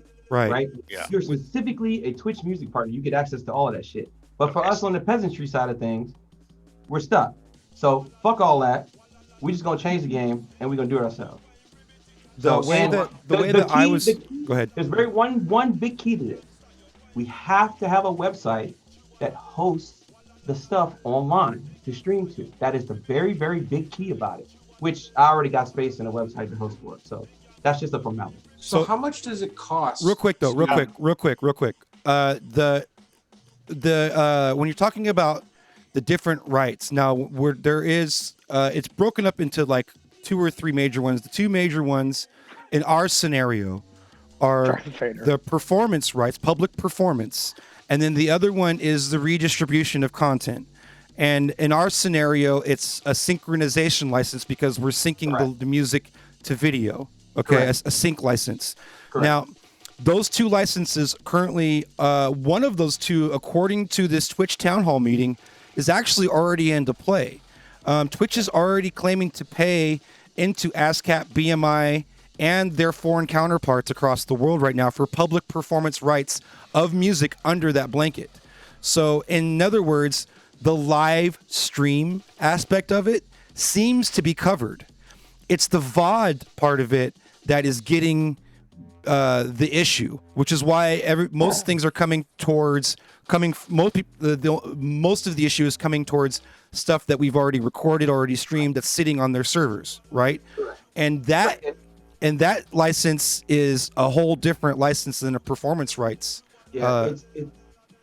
they offer different services. I've been looking at it as from a nonprofit. They offer nonprofit different services, so that's where I'm kind of on that end. So I'm coming from a completely nonprofit angle about it, because that's perfect. Even with the organization, even if we have the organization, we buy all the licenses, people can pay in, do whatever. We just gonna spend it on buying the licenses and maybe, I don't know, studio space for people who live there who are part of the organization. We'll figure out what to do with the rest of the money.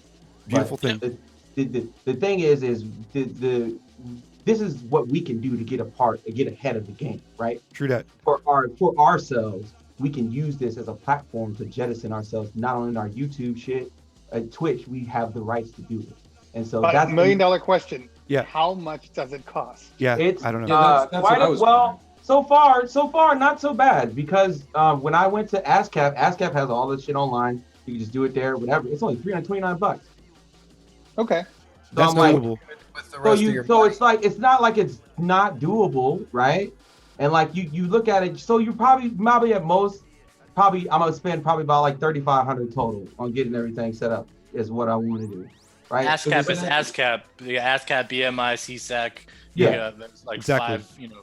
Yeah, it's all the main 5, right? So we're probably looking at probably $2,500, $3,500 a month. Right. Yeah, but there's only like 3 that actually go after you every time. Right. That's but Sony. We covered our bases.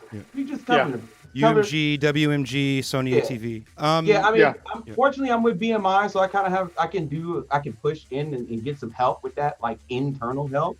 They can actually lead me to the right direction. Yo, Miss Ninja, thank you so much. I see you. Thank you so much. I appreciate your time. I know that you're about to jump on the stream. Everybody, please watch back on the VOD. It's going to be on YouTube, exclamation point YouTube in the chat, exclamation point VOD in the chat. Watch this interview again. There was a lot of good stuff covered, and we went through it honestly faster than I wanted to. I would like to do a part 2 of this when you have the time, please. I always have time for you, Billy. I love talking to you. I love all of you not guys right on the now. stream right Just now. not right now. It's not. I always have time for you, but just not. He's got to right go now. practice. Stay on schedule. Miss Ninja, Well, thank Darth you. Vader showed up, and then I was like, I gotta go. He's got to go practice Mario. Big up, Miss Ninja. With the Big up the Good Cleveland Vibes mod. crew. Yeah, she Shouts needs out to the Good practice Vibes Mario crew. Kart more than me. Yeah, she's out here That's practicing why I need to Mario leave. I have to Kart. go practice Mario Kart. That's I need to exactly get on, it. I need to Nailed get on it. that Mario Kart. I need Appreciate to you, get on Miss that Mario Ninja. Kart on Sunday. We But I love you. appreciate We love you, Miss every Ninja. single one of you guys on the chat and in the chat right now. You guys are all amazing, amazing streamers. So thank you guys. Enjoy the rest of your night, and I will see you guys in the Twitchiverse. You know it. Cheers. Thanks, Have a Miss great Ninja. stream. Okay, moving right along. Thank you. That was Miss Ninja. She was our special guest interview. And like I said earlier, if you missed that portion of the show, make sure you watch the VOD. We cover some very, very important topics that I think a lot of my peers should spend the time to watch. Go. You were saying, Matt? What were you saying? Yeah, so I'm curious because, with the channel about to be going partner, hopefully, you're going to see behind the curtain, right? You're going to see like what the contracts look like. Can't wait. But I wonder like how much NDA is going to cover that you won't be able to talk about. Yeah. I know. So it's curious. Is anybody partner like that's on the Zoom call? Terry, are you a partner? I legitimately filed right when Billy filed. Same day. I haven't heard back yet. I imagine it's not going to be until after Christmas, or maybe even not until after New Year's. I mean, it's the Christmas New Year's work schedule. Nobody's trying to do shit right now. Well, first off, they say 8 days in the application, but everybody I've talked to, including DJ Fly, he had a little more insider information. He's like, it's going to take at least a month. Yeah. That's been the average, and he's like, don't be surprised if you get rejected on the first pass. Right. It happens because he goes, I don't know. I only know like 2 people that were actually accepted on the first go, unless you were like somebody big. Right. You know what I mean? That had some pull anyway. And I'm like, well, just like Billy, I'm like, I went in the same way. I'm like, look, I have a talk show now. That's what I do 85% of my channel. Right. So hopefully they'll see that and go, okay, this is cool, but you never know. I don't know how deep they actually research when they're looking at stuff. Yeah, that's a good point. I don't know Like, either. I mean, honestly, like from a business standpoint, are they really just like looking at how many subs does this person have, and if it's over a certain amount, and you're making a certain amount of money for this company, yeah, we'll partner you. You know what I mean? Like, let's chase the money for a second. Like, is that what it is? Because you could average 75 people and not have dick for subs. Have 5 subs. Yeah, totally. Yeah, correct. And so I'm wondering, if let's talk business. If they're a business that's in the business to make money, I feel like that's going to be some weight. You know what I mean? Any case, go ahead. You just brought up a good point, and if you notice, and this is just what I've seen because I've been doing Twitch for quite a bit of time. I'm a dumbass, and I actually knew about Twitch for a long ass time. I've been a part of the fighting game community for over 12 years. We need to get some Street Fighter though, bro. I was a part of the first spooky streams on Justin TV on Final Round. I'm on the video. I saw you post that moment 36 that almost happened again. I saw that. Yeah, I'm on the video. I've known about Twitch for years, and so I'm a dumbass. But what I noticed is in really genuine streams, it doesn't matter if you look at the view count. You can see their average view count, but if you look at their subscribers, right? Generally, their average view count and their average subscribers are for somebody who's like just one of the homies who just does the shit. Their subscriber count is bigger than their view count. Oh yeah, that's how you know somebody's doing it. Agreed. Yep. Like if you've seen the thing, Yep. if you've seen my subscriber count is way bigger than what the fuck's supposed to be. But minus all the gift subs, I still have like 17 regular subscribers for just my video game chilling channel. You know what I mean? So I'm curious what they're gonna look at. Now that all the 916 Junglist VODs are on YouTube, you know what I mean? Like they're gonna come in and you guys are awesome. I gotta switch over to the stream so I can actually see where I am. I was watching the stream and I'm like, why isn't my hand moving? Am I going on? I'm like fucking losing my mind. I'm even fucking Twitch Inception. I'm like, oh, high five. Just trolling. Just trolling. Sorry. Sorry. Didn't mean to break the mood here. Yeah, exactly. We didn't mean to break the seriousness. Which side is it? Never seen This 3 side? emails do so much damage. It's hard to do when it's delayed. So another thing that's happening with this DMCA thing is these are things that are kind of minor compared to what we were just talking about. But going forward, editors of a channel have the ability to access clip and moderate clips, which is kind of cool. Although for us, honestly, we should be not having clips enabled or VODs enabled, is my opinion right now.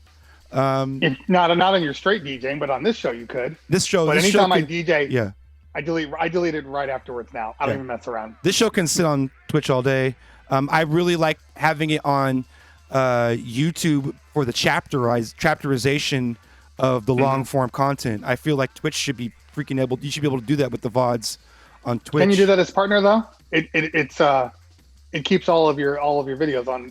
It keeps all of your videos, but I like being able to fast forward to certain parts, like in a podcast or chapterizing it. Now you're gonna get taken down. Thank you. Actually, Billy, well, let me set a stream marker real quick here for that. Let me get a stream marker for that. Boom. Okay. That was worse than the sandstorm. What a dick. If you want to do that, Billy, you use the highlighter function. They have the highlighter functionality inside of the Twitch.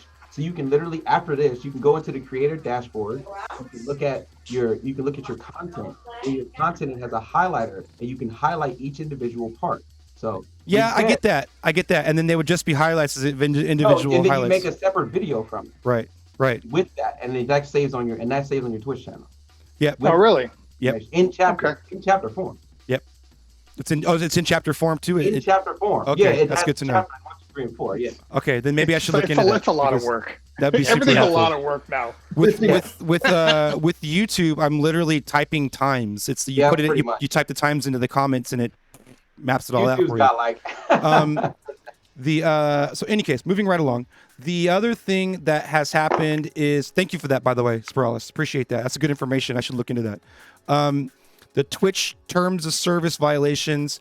One thing that they were trying to make sure that you understand, because they're really hammering their terms of service and DMCA kind of at the same time. And they want to make sure that you understand the difference between a Twitch terms of service violation and a DMCA notification. Since we've been talking about it, understand the difference, obviously, as DJs as well, because the DMCA has more to do with right now with the music and the content itself. In terms of service, it had more to do with the hate speech or camping out too long on the Wang picker for Cyberpunk and things like that. Those are all things that would get you violated for terms of service. They wanted to specify the difference between that.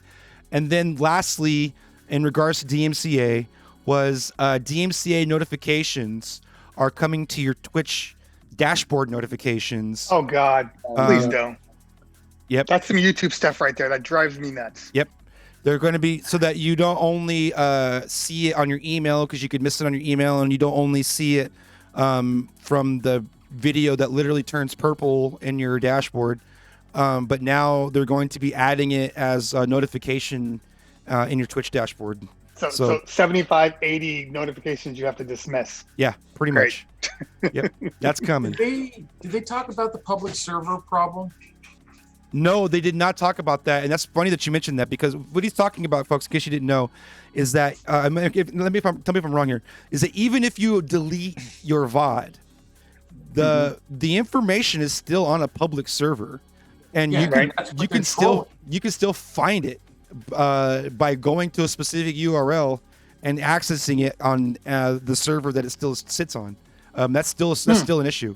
Yeah. The DMC takedowns that I've seen from the last group were all from that server. That's what the RRAA is trolling. Yeah, they're going after that one server that it's happening a lot on. Yep, and it's go ahead. Oh no, I was gonna say just a little side note. I saw Ice Breaks asking if you delete your video on demand, how do you repost it to YouTube? Little trick. If you download the video right after you end your stream, it hasn't had a chance to scan, right? So it's intact, and then you can upload that to YouTube. They get better at that. I've been, and I am right now. I've been recording as I stream. Yeah, so I do now too. With OBS does that, right? Yep. It's getting faster though. Like in 4 hours, I can still have music muted at the first, even in the first 30 minutes of the stream. So they're getting better at that, and monitoring of live streams is coming. What the results of that, nobody knows yet. Twitch hasn't even disclosed yet. I think they're not disclosing it because they don't want to play their hand. But I think that we should not think that. We should know that eventually they are going to be using Audio Magic, which is their content ID system. They are going to be using Audio Magic, a version of Audio Magic, as a live stream moderation as well. So your live streams are going to be you're going to be recognized for that as well. Now, whether or not there's going to be people submitting DMCA's from that is still we're not sure. And I think that's because Twitch hasn't struck a deal with all the labels yet. And it's not like they're going to a room like Shark Tank and talking to 5 people and this is how it works. Like they have to set deals with so many businesses, and every business has it in their mind that they should be getting a little bit more than the other person. So they're fighting this right now, and they're trying to develop, in my opinion, they're trying to develop some kind of a negotiation weight, some kind of status in this negotiation, so that they can come into it as an asset, not as like a pirate trying to steal this shit, right? Yeah, Twitch isn't gonna. I was saying, they're not going to shoot themselves in the foot, right? Nah. Right. Like, they're not going to kill streamers so they don't make any money. They like, got that Amazon money. Yeah. I mean, we all know how much Twitch takes off of subs and all that. Like, right. it's a lot. It's a lot. So, yeah. they don't want to get rid of that. Even the, bazillion little streamers, like, it's still a ton of money that adds up. So if you're an affiliate, whatever check you got from Twitch got that check also, and they also made ad revenue off of you. So my son was on the stream yesterday. He had 18 people on his stream. He got a level 5 hype train completed. Go on. It does not matter the size of yours. I mean, because I made a joke. I'm like, dude, I'll have 200 people on my stream. I can't even get past level 1 some days. So it's like it doesn't matter. It's because we like Izzy more than we like you. I know, that's so true. As you get older, performance things start to kick in. I think they make pills for that. But in all honesty, I don't think it matters at all. Most Twitch streamers do not care until they start getting streams taken down in the middle of a stream. Well, at that point, it's over for DJs. Let's step back even a little bit more with that. is this is honestly Twitch's first actual monetary where they could actually come up, because if you look at Amazon as a whole, Twitch is a small service that they own. Yeah, right. And so in realistically, the reason why they've been pumping out so many ads is because it drains money, like, right? Like that's why they've been pumping out so many ads, because they're not making a profit out of this. But with this music deal, they can actually come up, and this is a part of the profit, because remember, if they're playing the songs on there, right, they're playing it through our service. So we got to get some too from the record company. So their brokering deal is going to be end up in a way where they can be monetarily gained from it. And so this is the first In time some that fashion, this has actually absolutely happened right. for Twitch. Yep. Real quick here, hang on a second, let me fix this. Okay. And it's funny you mentioned the ads thing, because that's the next thing I want to talk about before we get into our main scary part. And the ads, here's what's coming. This is what they talked about in the town hall meeting today. First of all, let me start by saying, has anybody run an ad break on their stream mid-roll at all? Anybody? You know who in the does? Zoom? Who does it? DJ Scene does. Does he really? Yeah, he does. He does. He goes, yeah, it's so if you're not a subscriber, you'll get that mid ad, and it's just like, I hate Subscriber, you, or but let I me add respect also you. Twitch Turbo too. Twitch Turbo bypasses that as well. So that's go ahead. I've been thinking. Sorry. Hi, by the way. Hi. I've been thinking with the show that I'm going to be launching next year that I do that as well. Like I get a time. We're gonna. Hey guys, we're gonna be right back. We're gonna take a break. Whatever. Run that ad, and then when I end up recording the live podcast part, like that's when I can go in and actually cut an ad that I can put into Apple Music, Spotify, like whatever, and like at that same time to do that as well. That's where my brain is running with that right now, because it's free it's free, but it's like ad revenue that we can generate, being an affiliate, being a partner, whatever. Right. And then have it be functional when I'm using that same content on other platforms. Yo, D-list, Epic's ads are not the same, bro. Yeah. The ad revenue is chump change. I love Epic's commercials. Epic's commercials are so good. True. Epic, those who don't know, like my go ahead. My YouTube has to have to make any like realistically okay money. You have to have thousands of views, and it's no different on Twitch. So I'm looking at my ad review stuff, going, there's just no point. There's no point in even putting that out there unless you're getting 10,000 exactly. So I wonder the estimate. Sorry. There was a breakdown, and I tried to get a screenshot, and I couldn't get it in time. But the ad revenue is scalable, first of all, and which is why Twitch is heavy into ads, because ad revenue is scalable.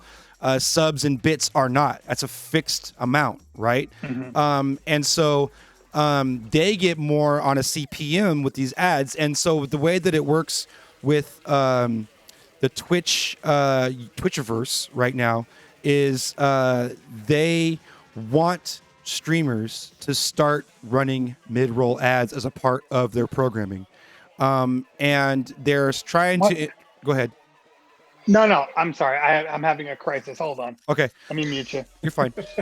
And they wanted to make it part of the culture, make it be something that's normal on Twitch. And the problem is that none of us want to fucking do it, because we're coming from we think of it as an invasion, as an intrusion, as whatever.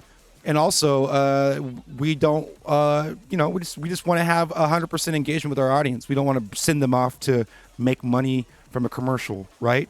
And so they're having a hard time with this. And I don't know if you guys remember, they were doing these experiments. There was the one where they were enforcing mid-roll ads to just start popping up on random, and it was creating these hilarious clips where somebody would be grinding for 10 hours and be at a boss stage, and all of a sudden get hit with a KFC commercial right at the point when they're about to that was hilarious. That was so good. That was hilarious. Yeah.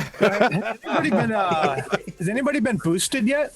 No, I have not been boosted yet. No. I don't know. I haven't seen it. I haven't heard of anybody having it done to them yet. Yeah, we were talking about last week. I've been waiting for it. It hasn't happened. I haven't seen it. I haven't seen it in my stuff yet.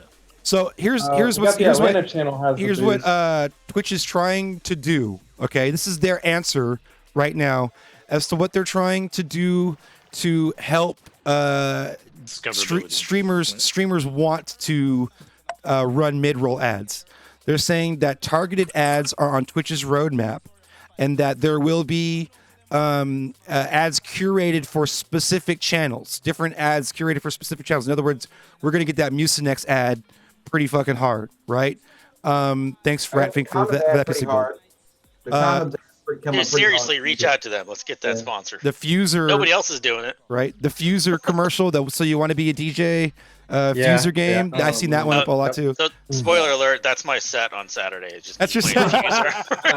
Yes. Truth has come out. Awesome. With Parappa the Rapper. Yeah. And then another thing that they're talking about is that inside of a streamer's dashboard, they will actually be able to set their ad type preferences as well, so that it helps them in curating ads that are specific to the channel and that are relatable to the channel.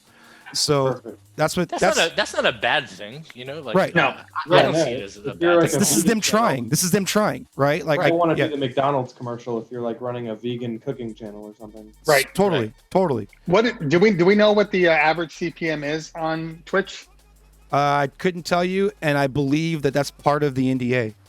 But well, it's also if they don't restructure the deal or get a deal done or whatever, like our ad revenue as DJs or whatever is going to be minuscule as it is anyway, unless they go and start doing their rolled ads in the middle of sets and stuff for what have you. Because the forced mid-roll ads aren't going to happen. They said right, that they got bad feedback for that. Real bad. So what I'm saying is the way our structure, our like a DJ setted structure works. Right. Our ad revenue is going to be nothing. Like I made like $3 from ad revenue, like our last thing. The way that it scales, and I wish I had this graph. Sorry to interrupt you. I'm going to answer your question directly.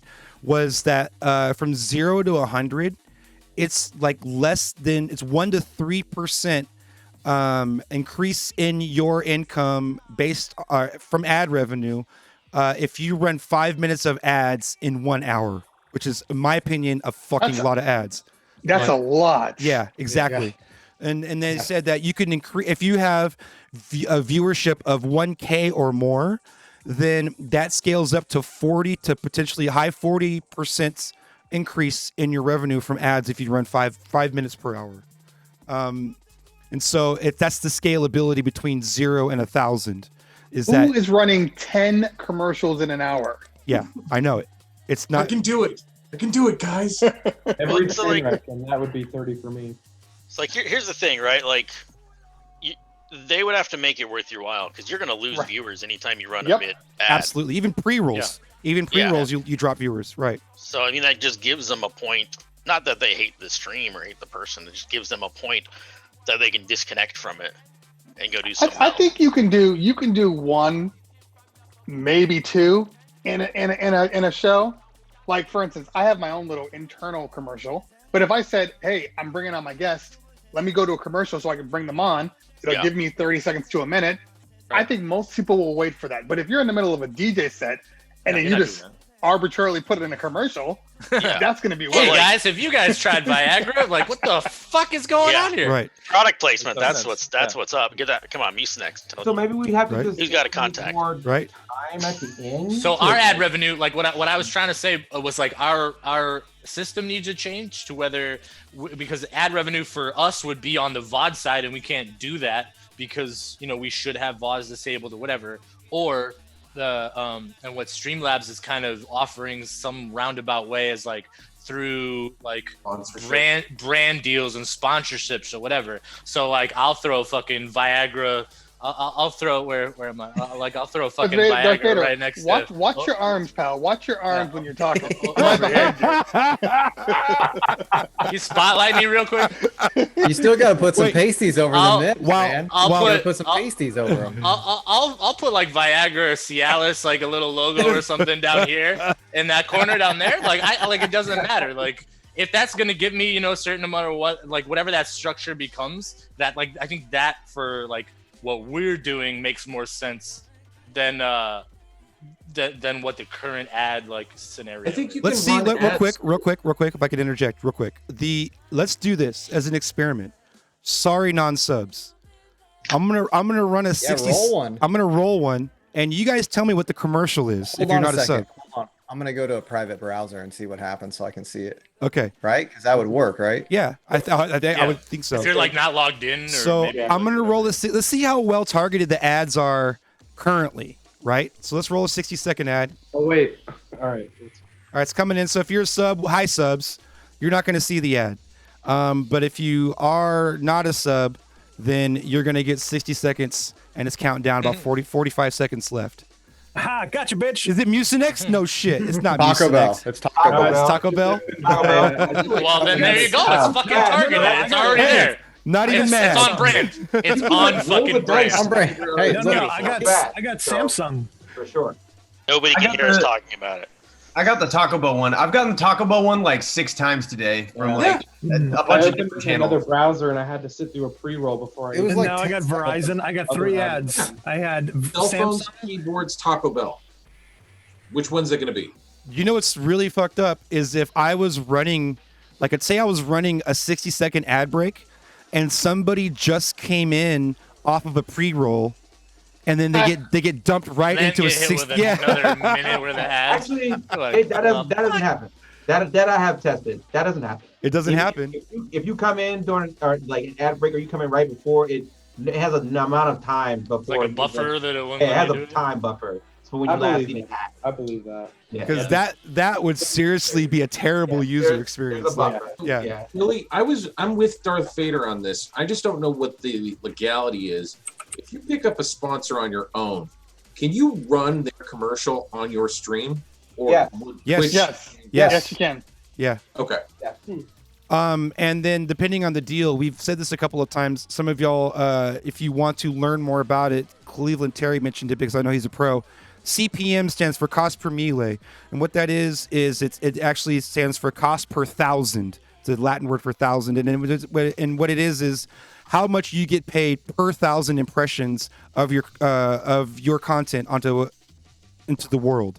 So just for an easy example, if you had a $1 CPM and there were 100,000 impressions of your content across the world, then you made $100. And so that's how CPM works. Usually CPM is in the cents, right around 8 to 20 cents for low end, and up to like $5 to $10 for some decent stuff. And some people have CPMs in the 20s, 30s, 100s. It depends on how. My YouTube CPM is actually pretty good. Good. And it's probably because of the content that I'm doing. Yep. And it's marketable. Right. But yeah. But they're targeted. See, that's the thing about YouTube. How they got it right is they know that putting an irrelevant product on your content makes no sense and does not do anything for anybody. And so you run into an ad on your YouTube channel. We lucked out with Samsung and Taco Bell. I guess they're going after sponsors that are relevant to our culture in general already. But my point is that if they're going to be finding a vast amount of advertisement, they really need to be targeting ads. And YouTube is doing it well. CT's a good example of that. Obviously, congratulations on all the success of your YouTube channel. It's fucking incredible, dude. Seriously. Thank you. Appreciate that. Now, but I am a little, now that you went to a commercial and the subs didn't see the commercial, so they don't have a all-encompassing commercial.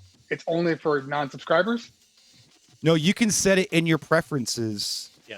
That to have the ad run across all of it. Because this is a good point. This is because, believe it or not, there are people out there who are subs that don't mind watching the ad if it means kicking a few extra cents your way. And that's true. That's real support, right? Mm-hmm. And so they actually say, I don't mind if you're going to run the ad, especially if you're just going to bullshit with us until the non-subs come back anyways. Exactly. I'll eat an ad and you can make that money. It's fine with me, right? And so I can see how that works out, and it's super awesome. That's just another testament of how amazing the communities are on Twitch, and this, it's amazing. It's super awesome. Yeah, they should have a viewer side option for that too. That way the streamer doesn't have to even decide for them. That would be amazing, actually. I wonder if that is going to be a preference, because you're right. That should be a decision that's up to the individual. That would be cool. If like the community could just sit there and be like, say like you're playing like a song that nobody like that individual viewer doesn't like, but that thing option is like watch an ad or like support like click to help support the channel or whatever like the verbiage would be, right? And that would be like, boom, you go in a 60-second ad, you make the streamer like a couple cents or this or that, and like you miss out on Spice Girls, like, you know. It's been a mobile gotcha for a long time, right? It's been a mobile thing in mobile gaming for a long time. You don't want to pay for this credit, watch the ad and we'll kick you a few credits, right? Now, I would honestly be okay with splitting it. Like, I know that a lot of ad apps that, like, if you watch like a video for long enough, you make like 10 cents or 20 cents or something stupid like that. If you had the button available on Twitch and it split the revenue, I think that would be awesome. Now, there is one thing that I want to touch on, not to interrupt you guys, but most people don't know this, but you can actually go and click on the bits, and you can click on get bits to watch ads. And when you click on get bits, you can actually, once you click on get bits, it says get 5 or more bits by watching short ads. Most people don't know this. Like, especially the people in the viewers don't know this. Right. And you can watch, it's usually like it says 5 or I think it's like 5 ads a day or something like that. So you can get When it like gives you 45 to 50 cents. No, that you can then of course streamer give to the doesn't get streamers. it. Yeah, that's what I'm saying. Like the viewer gets it, not the streamer. But Yeah, then, I but understand, then but I you was can just go and bringing it up. donate that bit to the streamer, and now that's Correct. monetary value for the streamer. So I could see how Yeah, that because works. if you're on a Miss Ninja stream and she's streaming for 6 hours, you can generate enough to support her for a little bit. So I like that. That's definitely a a good cool idea. I'm gonna go idea. use it. Yep, I'm I'd gonna like use to that save too. some money. Everyone's watching an ad right now. Right. Get bits. I support this. Nobody knows what we're talking about. I support this. Mine does not work. So, last but not least, in regards to ads, are any of you not familiar with Twitch Turbo at all? I've never heard of it. Twitch Turbo is a service that you can buy from Twitch that allows you to bypass all ads for every channel. It's an all-in buy-in. It's like a monthly. It's like a fast pass. Yep, it's a monthly subscription that lets you skip the line. Didn't they roll that into Prime though? They did not roll that into Prime. Twitch Turbo is its own service that's separate from Prime. I know much is it? Mike Airstrike is on it because I see the Twitch Turbo thing on his thing. I think it's like gotta be like $10. $10 a month, something like that. Yeah. $8.99 or something. Yep. And I mean, it's the same as getting like YouTube, the premium YouTube, right. where right. you just kick out ads. I pay for that without even question, without thinking about it. So. I'm on YouTube Premium as well. Yeah. They were talking about how they said that Twitch. This is their exact words, and this made me kind of cringe a little bit. Twitch Turbo still removes the ads, but we may revisit the details in 2021. Is what they said. So That's that means they're coming back. That's what that So, means. so I just pulled it up. There's actually a cool thing. You get extended broadcast storage, so 60 days instead of 14. Oh, that's cool. That's cool. So, yeah, that's actually That's good pretty for a great. streamer. Because 14 Yeah. sucks. 14 Yeah. sucks. And another major reason why I've been putting everything on YouTube, because YouTube is evergreen and endless storage. So that seems to And be... their compression is good if you have to re-download. Yep. Maybe one of you guys know. I've been trying. I know that there's a connect between Twitch and YouTube, but I can't seem to get it to work to where it kicks the stream over to YouTube. The after. export. Yeah. Be I can't patient. get it to work. I'd say log out and log into both accounts on both sides. Okay. And if it's a multiple hour stream, give it a second. As in, like, give it 10 minutes before you check on it. Go into your YouTube studio, the creator studio, and go into the content section. They just changed it from videos to content. Go to the content section, and you should see it. It's a weird progress because it's not uploading from your computer.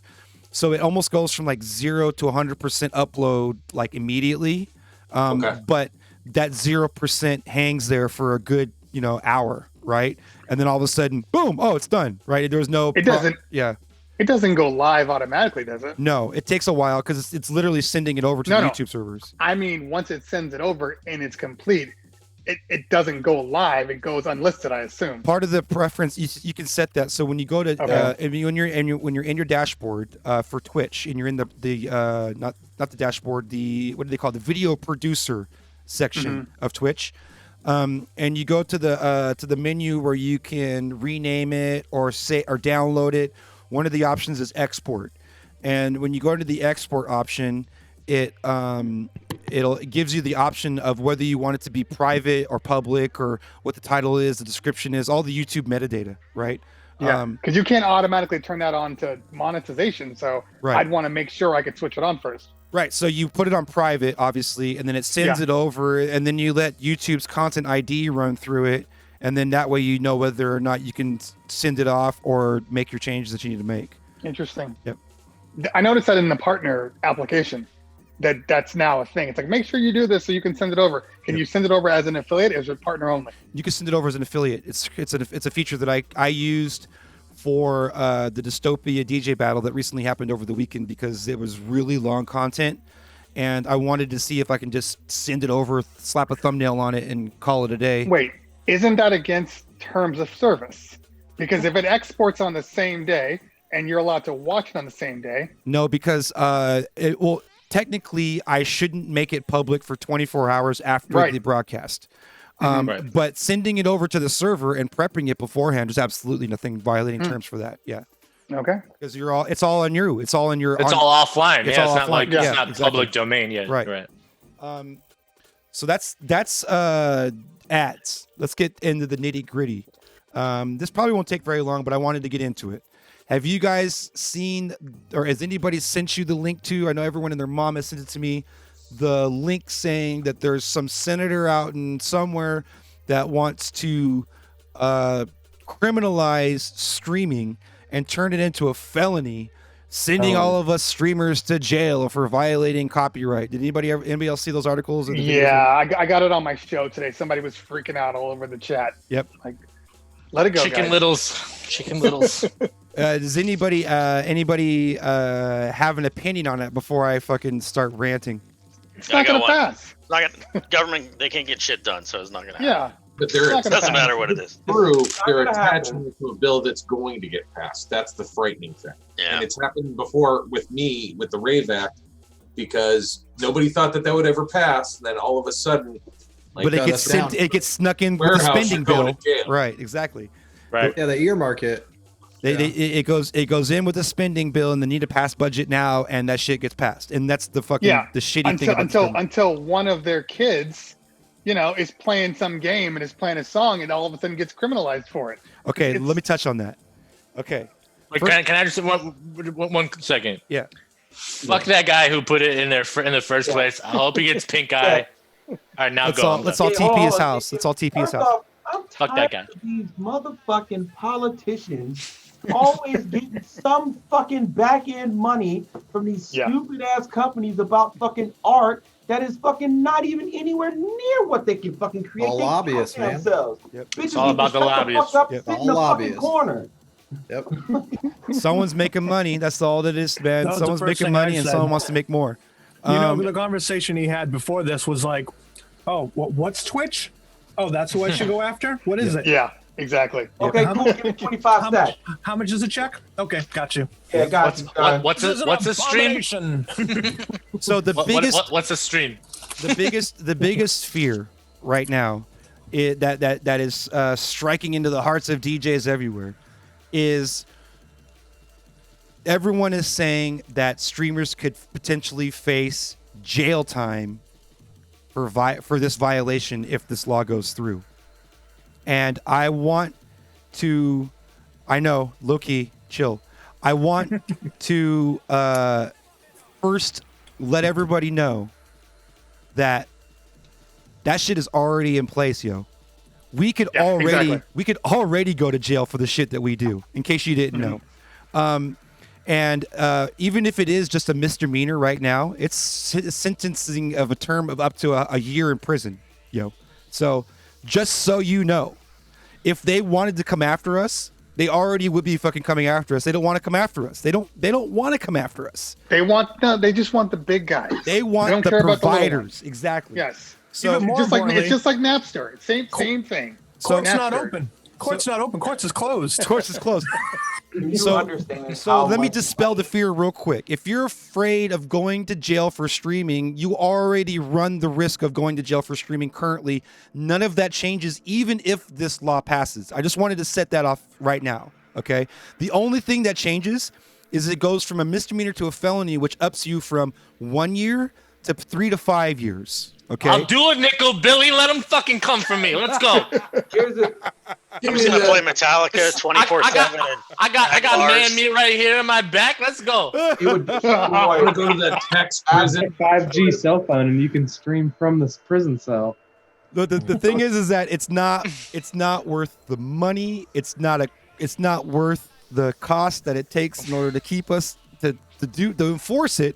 It does not play out, y'all. It's not in their interest.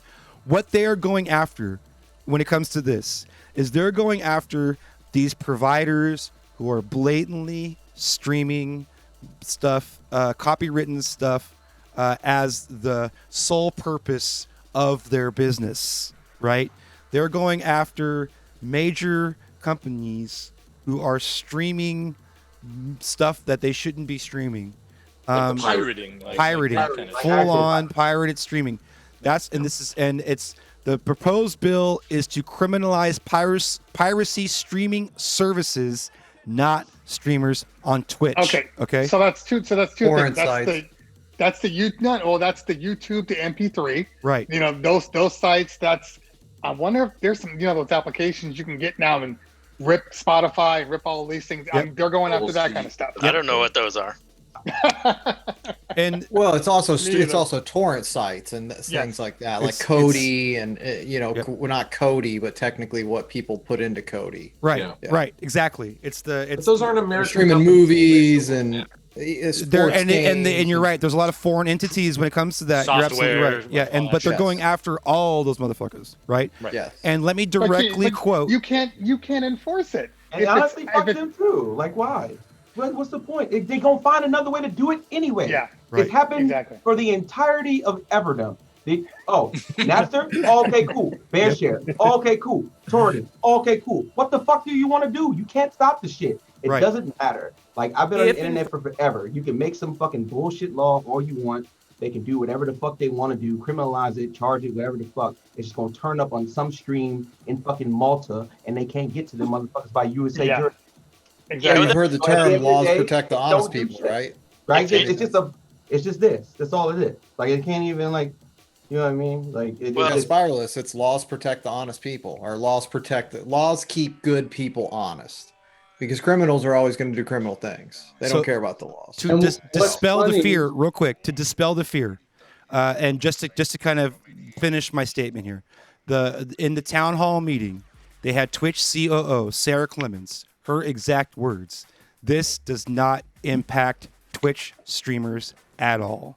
Okay, so if you see anybody's posting you links and things like that, refer them to this VOD later, or if you can, or you don't have to, but just remind them that Twitch already debunked this shit. It is not going after Twitch streamers at all. Okay. And the only people that are bringing that up are the same people a month ago that were like, "Oh, Twitch is going down. You better get the Mixcloud." It's always those guys. Always those guys. I know. DJ Chicken Little on the ones and twos. Fuck out of here. I thought that was I buying hit him advertisement. back with what I'm really worried about is Pornhub took down 60% of unverified content today. What am I going to do now? No. Servitude is done, son. That's Okay, it. real quick. Torrent sites. If anybody wants that really happened today, actually. 40 minutes, For real. 40 minutes of really, really dry and really detailed Well, are we still talking about porn? Yes. Yeah, no, I got real interested. I was like, wait, Yes. what 40 minutes. Really dry. Deep and Nice one, dirty. Terry. Nice one. No, this Might wanna take is that picture down. because I'm not a lawyer and this is all opinions. I want to say that now. I'm not a lawyer and this is all opinions. Okay. Hey, y'all, what'd I miss? But if you want the skinny on this from an actual lawyer, I'm gonna post a link in the chat. He went off for 40 minutes describing the specifics of this bill, and basically talking about what we're talking about now, And he was saying this stuff before the Twitch town hall happened today, because he's 916 hub. I'm buying that now. That is a shirt, Billy. That is a shirt. Do it. Oh my God. Yes, that's the next merch drop. Dude. Bookmark that YouTube link if you can. And honestly, like anybody who is interested in this topic, that is the best piece of content related to the facts on this situation. He also goes into Twitch's DMCA situation in a previous video. This is probably one of the best resources for that. I've talked about this dude, Hoglaw, in the past. Him and Devin Nash are amazing when it comes to this kind of stuff. Highly recommend you take a look at that stuff. And I'm not secret with where I'm getting a lot of my information from. That's one of the places I'm getting a lot of my information from. So check that out. Fun fact about that too that I just learned is they banned the word simp. Yeah, simp is no longer in because of implications, sexual implications. Absolutely. Yeah. And but simp is sucks. I know, and that's gonna resonate with a lot of gamers because that word is in gaming culture for sure. Oh, yeah. Well, can I get Boomer removed then? For real. Yeah, but that's not necessarily a bad thing. I think it's a little weak on that point, but there's plenty of words that have been brought into the gaming or Twitch community that we've had to remove that don't belong. Yes. Like someone using like the word like, oh, this game is AIDS or that person is AIDS or this or that, like that toxicity that exists on Twitch, like that's a thing? What? Oh this yeah. game is AIDS? I didn't know that. What? Yeah. I've heard that. Yeah, I've heard that. Yeah. I've said it myself. I'm not gonna lie to you. Like I've been to Mario Maker levels, and it's kind of like that. It's like somebody literally vomited and infected the level with junk. So like can't whatever like that, it gets without the term AIDS like fired off in my head that that gets thrown around a lot. It's just like AIDS. Everyone's has AIDS. What a lot of people don't understand is that in other cultures, that's actually how they curse. Like the Dutch and the Germans actually like wish cancer on people. Right. Or they like hope you die of a cancer boil. Like it's not all of them, but that's like how they used to actually curse. I think they have the between witches 1938 and 1946, Germany didn't really have. No. I'm talking about like still to this day, like the We're still in Hanukkah. All right, guys, let's not go there. So recapping real quick, half of them you'll get very offended. Recapping, we are coming to the bookend of this. I wanted to again, even though she's in stream, we're going to raid into her. Thank Miss Ninja for coming on. We had a really great discussion earlier, and again, if anybody did not catch that in the first hour of the show, make sure you watch that back ! VOD in the chat. We'll get you there. I'll have it up in 24 hours. Really insightful discussion, and big up to everybody in the roundtable. We talked about the Twitch town hall and. Basically, that took precedence over all the other news going on. So we're going to bump a lot of the smaller news stories to next week, give us something to talk about, which is fine. But this stuff was super important. And I'm glad that they gave us a little more information in regards to DMCA, personally. I like that they have publicly stated that they do actually, by name, pay ASCAP, BMI, and their foreign counterparts. Yeah. That's awesome. For public performance rights, that's absolutely great. And also, it's great to hear that they're actively working with the major labels on reaching an agreement. A little disappointed for them to say that no agreements haven't met yet, but I understand that obviously, or else, we would have an answer to all of this, and we're kind of left in limbo. So but they're working on it, and that's all that really matters. Yes, exactly. Knowing that they're working on it in the right direction is good communication, man. Seriously, like I'm happy to see that. Now hold on though, but what do you think is going to end up being the end result? They come back and they say, okay, we're licensed, everybody can play what they want, but they're not going to lose money. So how does this actually impact us as streamers? We're gonna have to run more ads. I think we're gonna have to run more ads. Yeah. Yep. I think we're either gonna run more ads or we're going to pay a flat fee. And I honestly would rather sign me up right now. Yeah, so would I. I pay like $8.50. I'd easily do it. Put like an Amazon Music overlay over it that has like the current track and a link to buy it too. Yeah. The promotional aspect is part of it. I play. But here's the thing when it comes to public performance. And this is the tricky thing that's going to be coming with this law. And that's the thing I didn't mention with this law coming in, is that it could set a precedent if it goes through in favor for us. But basically, when if this law goes through, it's going to take what they want to do. Let me back up. There's public performance and then there's reproduction. Okay. And right now, the public performance would be us performing live on stream. Then the reproduction would be the recording of it that happens later on. Okay. Now, what are we doing? What is the purpose of that reproduction is the question. And what is the purpose of our public performance? Now, as DJs, the purpose of our public performance is actually having the music in the forefront as opposed to having the music in the background. So if there is some sort of a license that goes into play, expect us to be paying more, first of all. And second, if there is a license that goes into play, it's going to happen faster, quickly, expeditiously, if streaming itself moves from being a public performance to in itself being a reproduction. In other words, live streaming is no longer the same as playing at a bar. Now live streaming is like playing on like television. a concert. And so getting to that point. We'll see that now. And if you do that, then you have a guideline to set and to say, look, this is a reproduction, and so we need to license this reproduction and get permission from the source, right? And so we already have, and there's that pushes us in the right direction of, as content creators, being able to have maybe some sort of a subscription model that allows us to play the content that we want.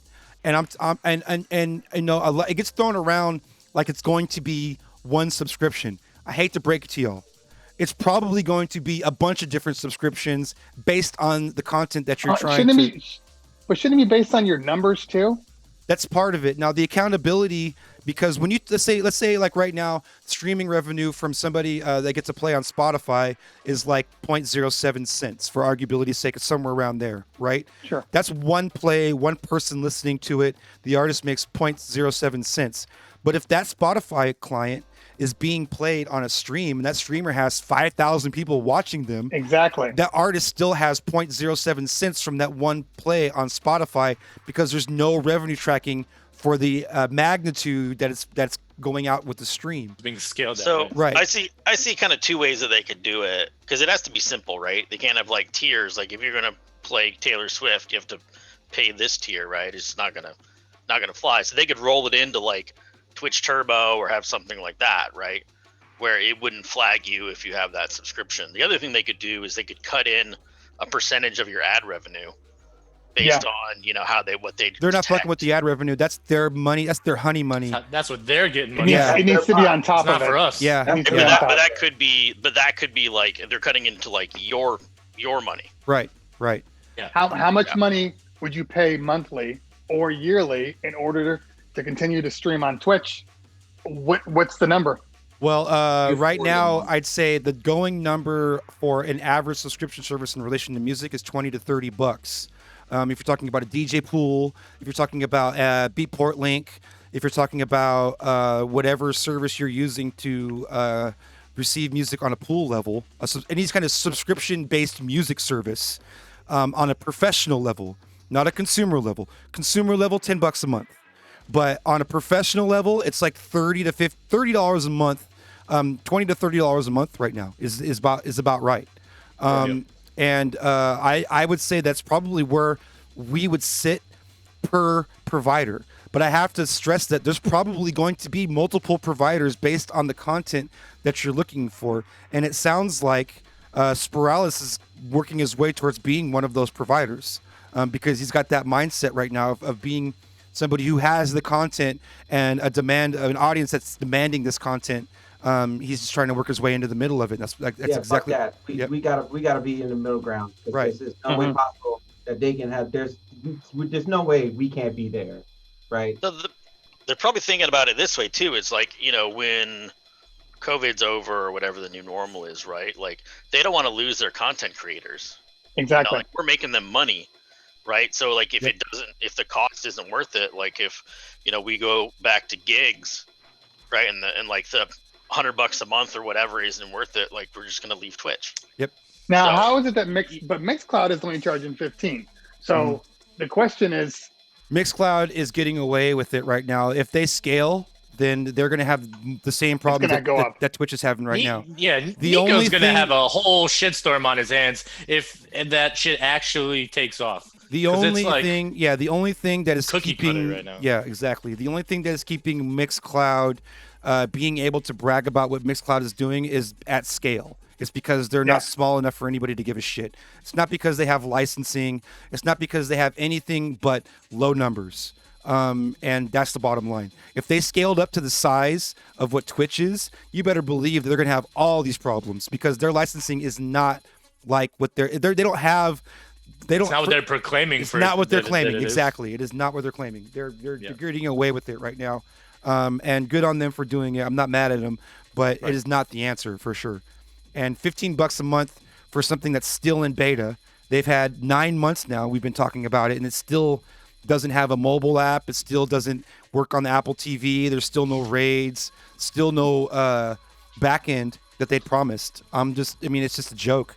I feel The like fact that Cleveland had Nico on his show, and he's like, like that's a good, like that's a really good idea. Like his mind was being blown by the most simple, basic shit. And not to sound real aggro about it, but I'm like, what have you been doing like for the last 9 months? Like trying you're to watching generate capital. Yep, he's trying to generate capital. Exactly right. He wants to it's like- sell Mixcloud. Is what he wants to do. That's his, fine. That's his best fucking play. Dude, like what the fuck? Like he was just blown away by like some of the shit that like CT was dropping on him. I'm just like, how do you not know this? Like, how do you not already have this already in play? Like, why is this not a thing? Like already? Like you're already behind the 8 ball as it is. Right. And you're the only competitor. And you're the only competitor in our space. Right. And we've talked about it from the beginning, and we can spin around, back around. I first of all, Nico, from my outsider's view, I've never talked to the man. I've only seen the homie Cleveland Terry. I watched that interview. That was a great interview. I watched Kova's interview as well. That was a good interview. It was. And Cleveland's was better. I don't disagree. Shots fired. Both of them had their good points, but Were there tips and tricks? What really came across in both interviews is how nice of a guy Nico seems to be.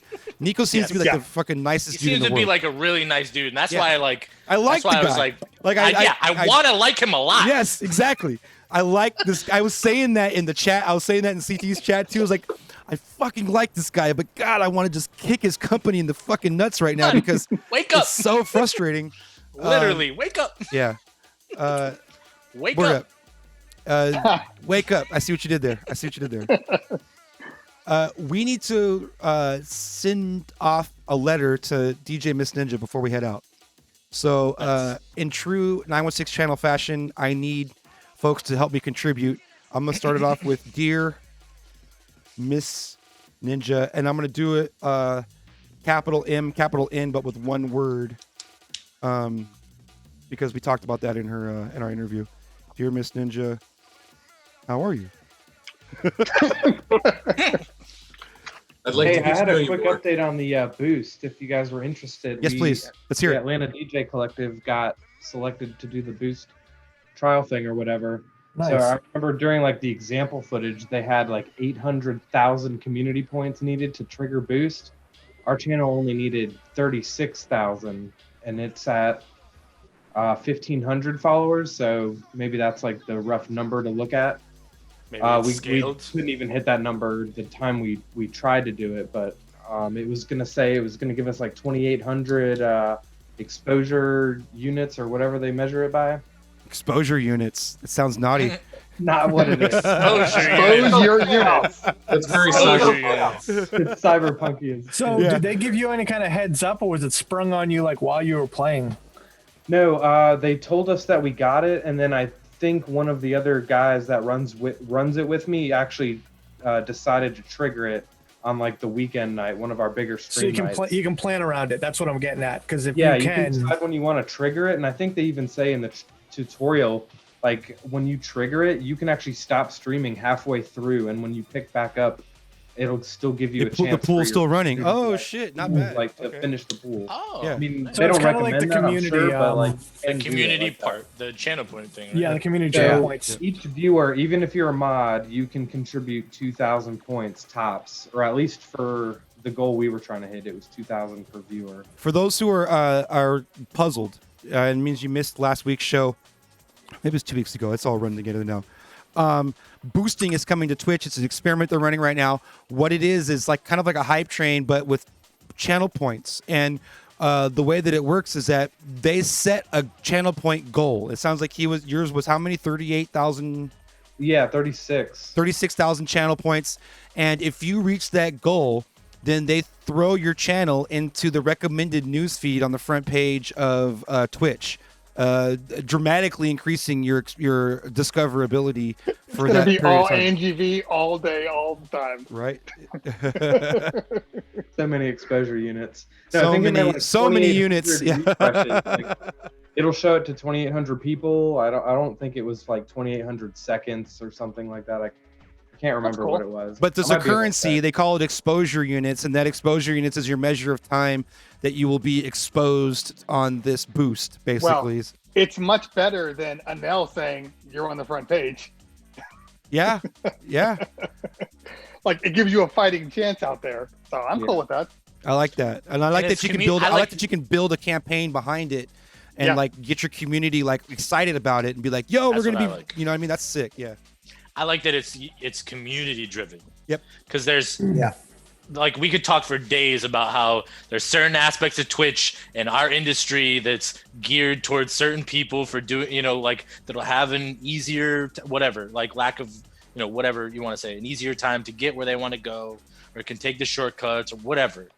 This is a community driven thing, which I think is fucking awesome because it's just awesome, period. The communities that we're all building separately and together and this and that, are like, it's super dope. So like the fact that we could all push, or our own communities can push for us to do different things is like, I feel that's like so much more valid and holds so much more weight than taking the easy taking an easy way out of something. Right. And each person is limited, right? So you can't, that's the thing that stinks. If you've got somebody who's been down since day one, sitting on 50,000 channel points, they still can only do 2,000. Yeah. So Your wife can't kick it all in for you. So everybody has to kick it in at the same time Or to in the spark window. the boost. Yeah. It's a collaborative effort, right? Yeah. Then That's the question cool. is, No, that's I'd really like cool. to see the payoff though. Like, I mean, is it going to put you, and obviously you're not going to get front page, but does that mean you get listed in a special window in the browser? So if you go and browse now, I don't see anybody boosted. Like, you know what I mean? Yeah. If people are achieving this, you think if you go to categories and start browsing and sorting, Was which it I- going to actually show, or do they just pop them up No, on it the just front? makes it like normal. It just shows up as like streamers that recommended streamers. Like that's what I was thinking okay. too. It's going to Sure. pop up in the recommended channel part. I think Yeah, it'll it's probably, right under. like, It's right underneath the main one. It's like right at the pop up that. Yep, Yeah. exactly. Gotcha. Yeah. We know Okay, how long to stay there for? dear Miss Ninja, how are you? Big up the Good Vibes crew. What else we got here? Let's say hi to Miss Ninja real quick before we raid into her. We're gonna send her the nice thank you letter. Thank you for stopping Have a by lot tonight. of tacos.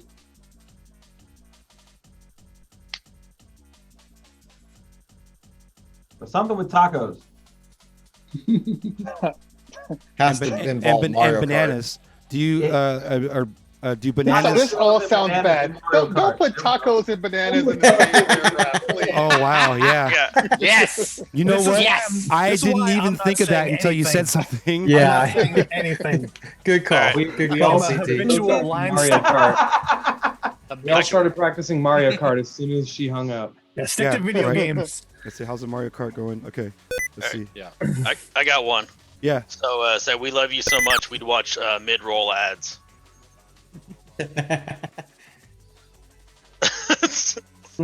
I'm ready for it. I'm ready for it. Let's go. Let's go. Don't get Think hit you by a can't- banana peel. Oh, you got it, Shit. CT. Let's go. I've had it for forever, since for like 2 years. Bill, I think your Just sitting camera up went there. down. Do this. I got it. My bad. Okay. Oh shit! Is everyone playing Mario Kart right now?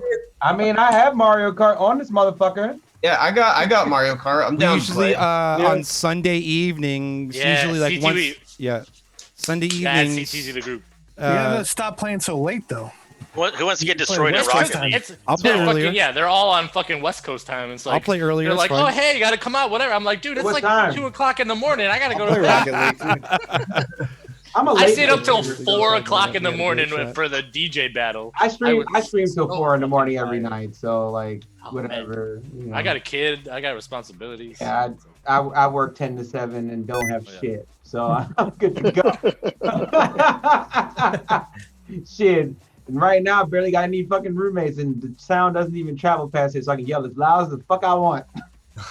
I'm on the other end of the house in a cold ass garage with a space heater, so I don't wake my wife and my kid up, because nobody wants that wrath. Oh, It's pretty hot to your left, though. I think in that general area. Nobody wants that wrath. right there. But, yeah, it's like all the heat. fuck, just right there. You're gonna make more money from Cleveland Terry like paying you to stop doing that than Adam. This all channel points. This all Hey, started Thomas, because I wanted Thomas, him to salsa you dance hit it on all his up. stream. That's it. If you sell that on the website, I would totally buy that. Don't do that. I'm creating it. All right. Thomas Ninja, we Dear all Miss hit up Ninja, how are you? time, Big up and the they Good said Vibes they're in crew. Unless she's in. Thank you for stopping by tonight. We had a great chat. Brush up on those Mario Kart skills. We're showing no mercy next race. How about that? Okay. All right. Here we go. All right. Well, she loves Depeche Mode and like shit like that too. Is there like a weird like Yeah. Enjoy the silence. or tie-in something? we could do that? Yeah. Your own personal Mario Kart Jesus says. Look out for those red turtle shells, something like that. Let's see. We got to sign it. So we'll say, love your own personal jungleist. Yes. All right. Perfect. Okay. Perfect. So, dear Miss Ninja, how are you? Big up to Good Vibes crew. Thank you for stopping by tonight. We had a great time, a great chat. Brush up on those Mario Kart skills. We're showing no mercy next race. Love your own personal jungleist. That sound good? Your Okay. own personal junglist. All right. P.S. Enjoy the silence. There you go. All right. All right. Perfect. All right. Let's get this in. P.S. Keep your stream volume down so your husband and I. Yeah, and thanks can for play watching that Fortnite whole in, like, town 20 hall minutes. video, so we didn't have to. Oh yeah, totally, no problem. Low-key Drum said he watched the whole thing too, man. That's dope. That was. I had it up, and then the three, like you, me, and Josh and Aiden, were like firing off texts at each other. I had it up. I had like one ear in while I was like going in and like doing some other shit. Because I was like, I was buying records on missed disc. it. Man, like I kind of not to take anything away from it, but when they really started going down the rabbit hole of like trans ID and stuff like that, it was just crazy to hear about like how volatile some of the gaming streamers are. Like, Yeah. I mean, we're kind of lucky. Like, man, like we get the occasional, fucking donut that comes in our chat and acts a fool, but for the most part, it's been pretty cool. But then you go in the game chat or you see screenshots of the game chat and you're like, yo, this is it's like toxic. Serious. Yeah. toxic. It gets really bad for. It's been toxic for decades. Yep. Yeah. And so I think that them addressing this, or at least revising things to be more specific with their language, is a great thing. I'm a big fan of this. So yeah, 100%. It shows effort. Yep. But I think it's all because we're mods and so many. We're also Camp mature. cross-modding We're a lot and more things like that, mature too. bunch. If you Totally probably agree, Catch. judge the age of like all of our viewers, it's probably somewhere around about 28. Yeah, exactly. They're all older. Yeah. So we're done with that bullshit. Yeah, it was funny. I think I was talking to Ketch about that the other day. He was like, "Do you have the mature content enabled on your Twitch?"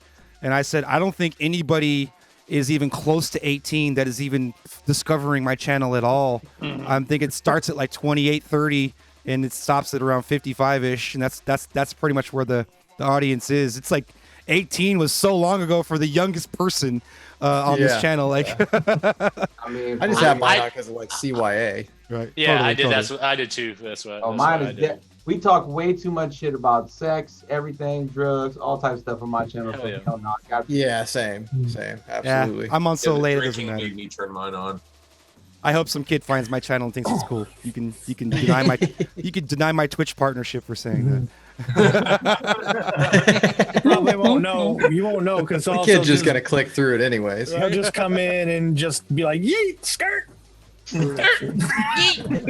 Brap. Dad, I want to go home. These guys are being mean.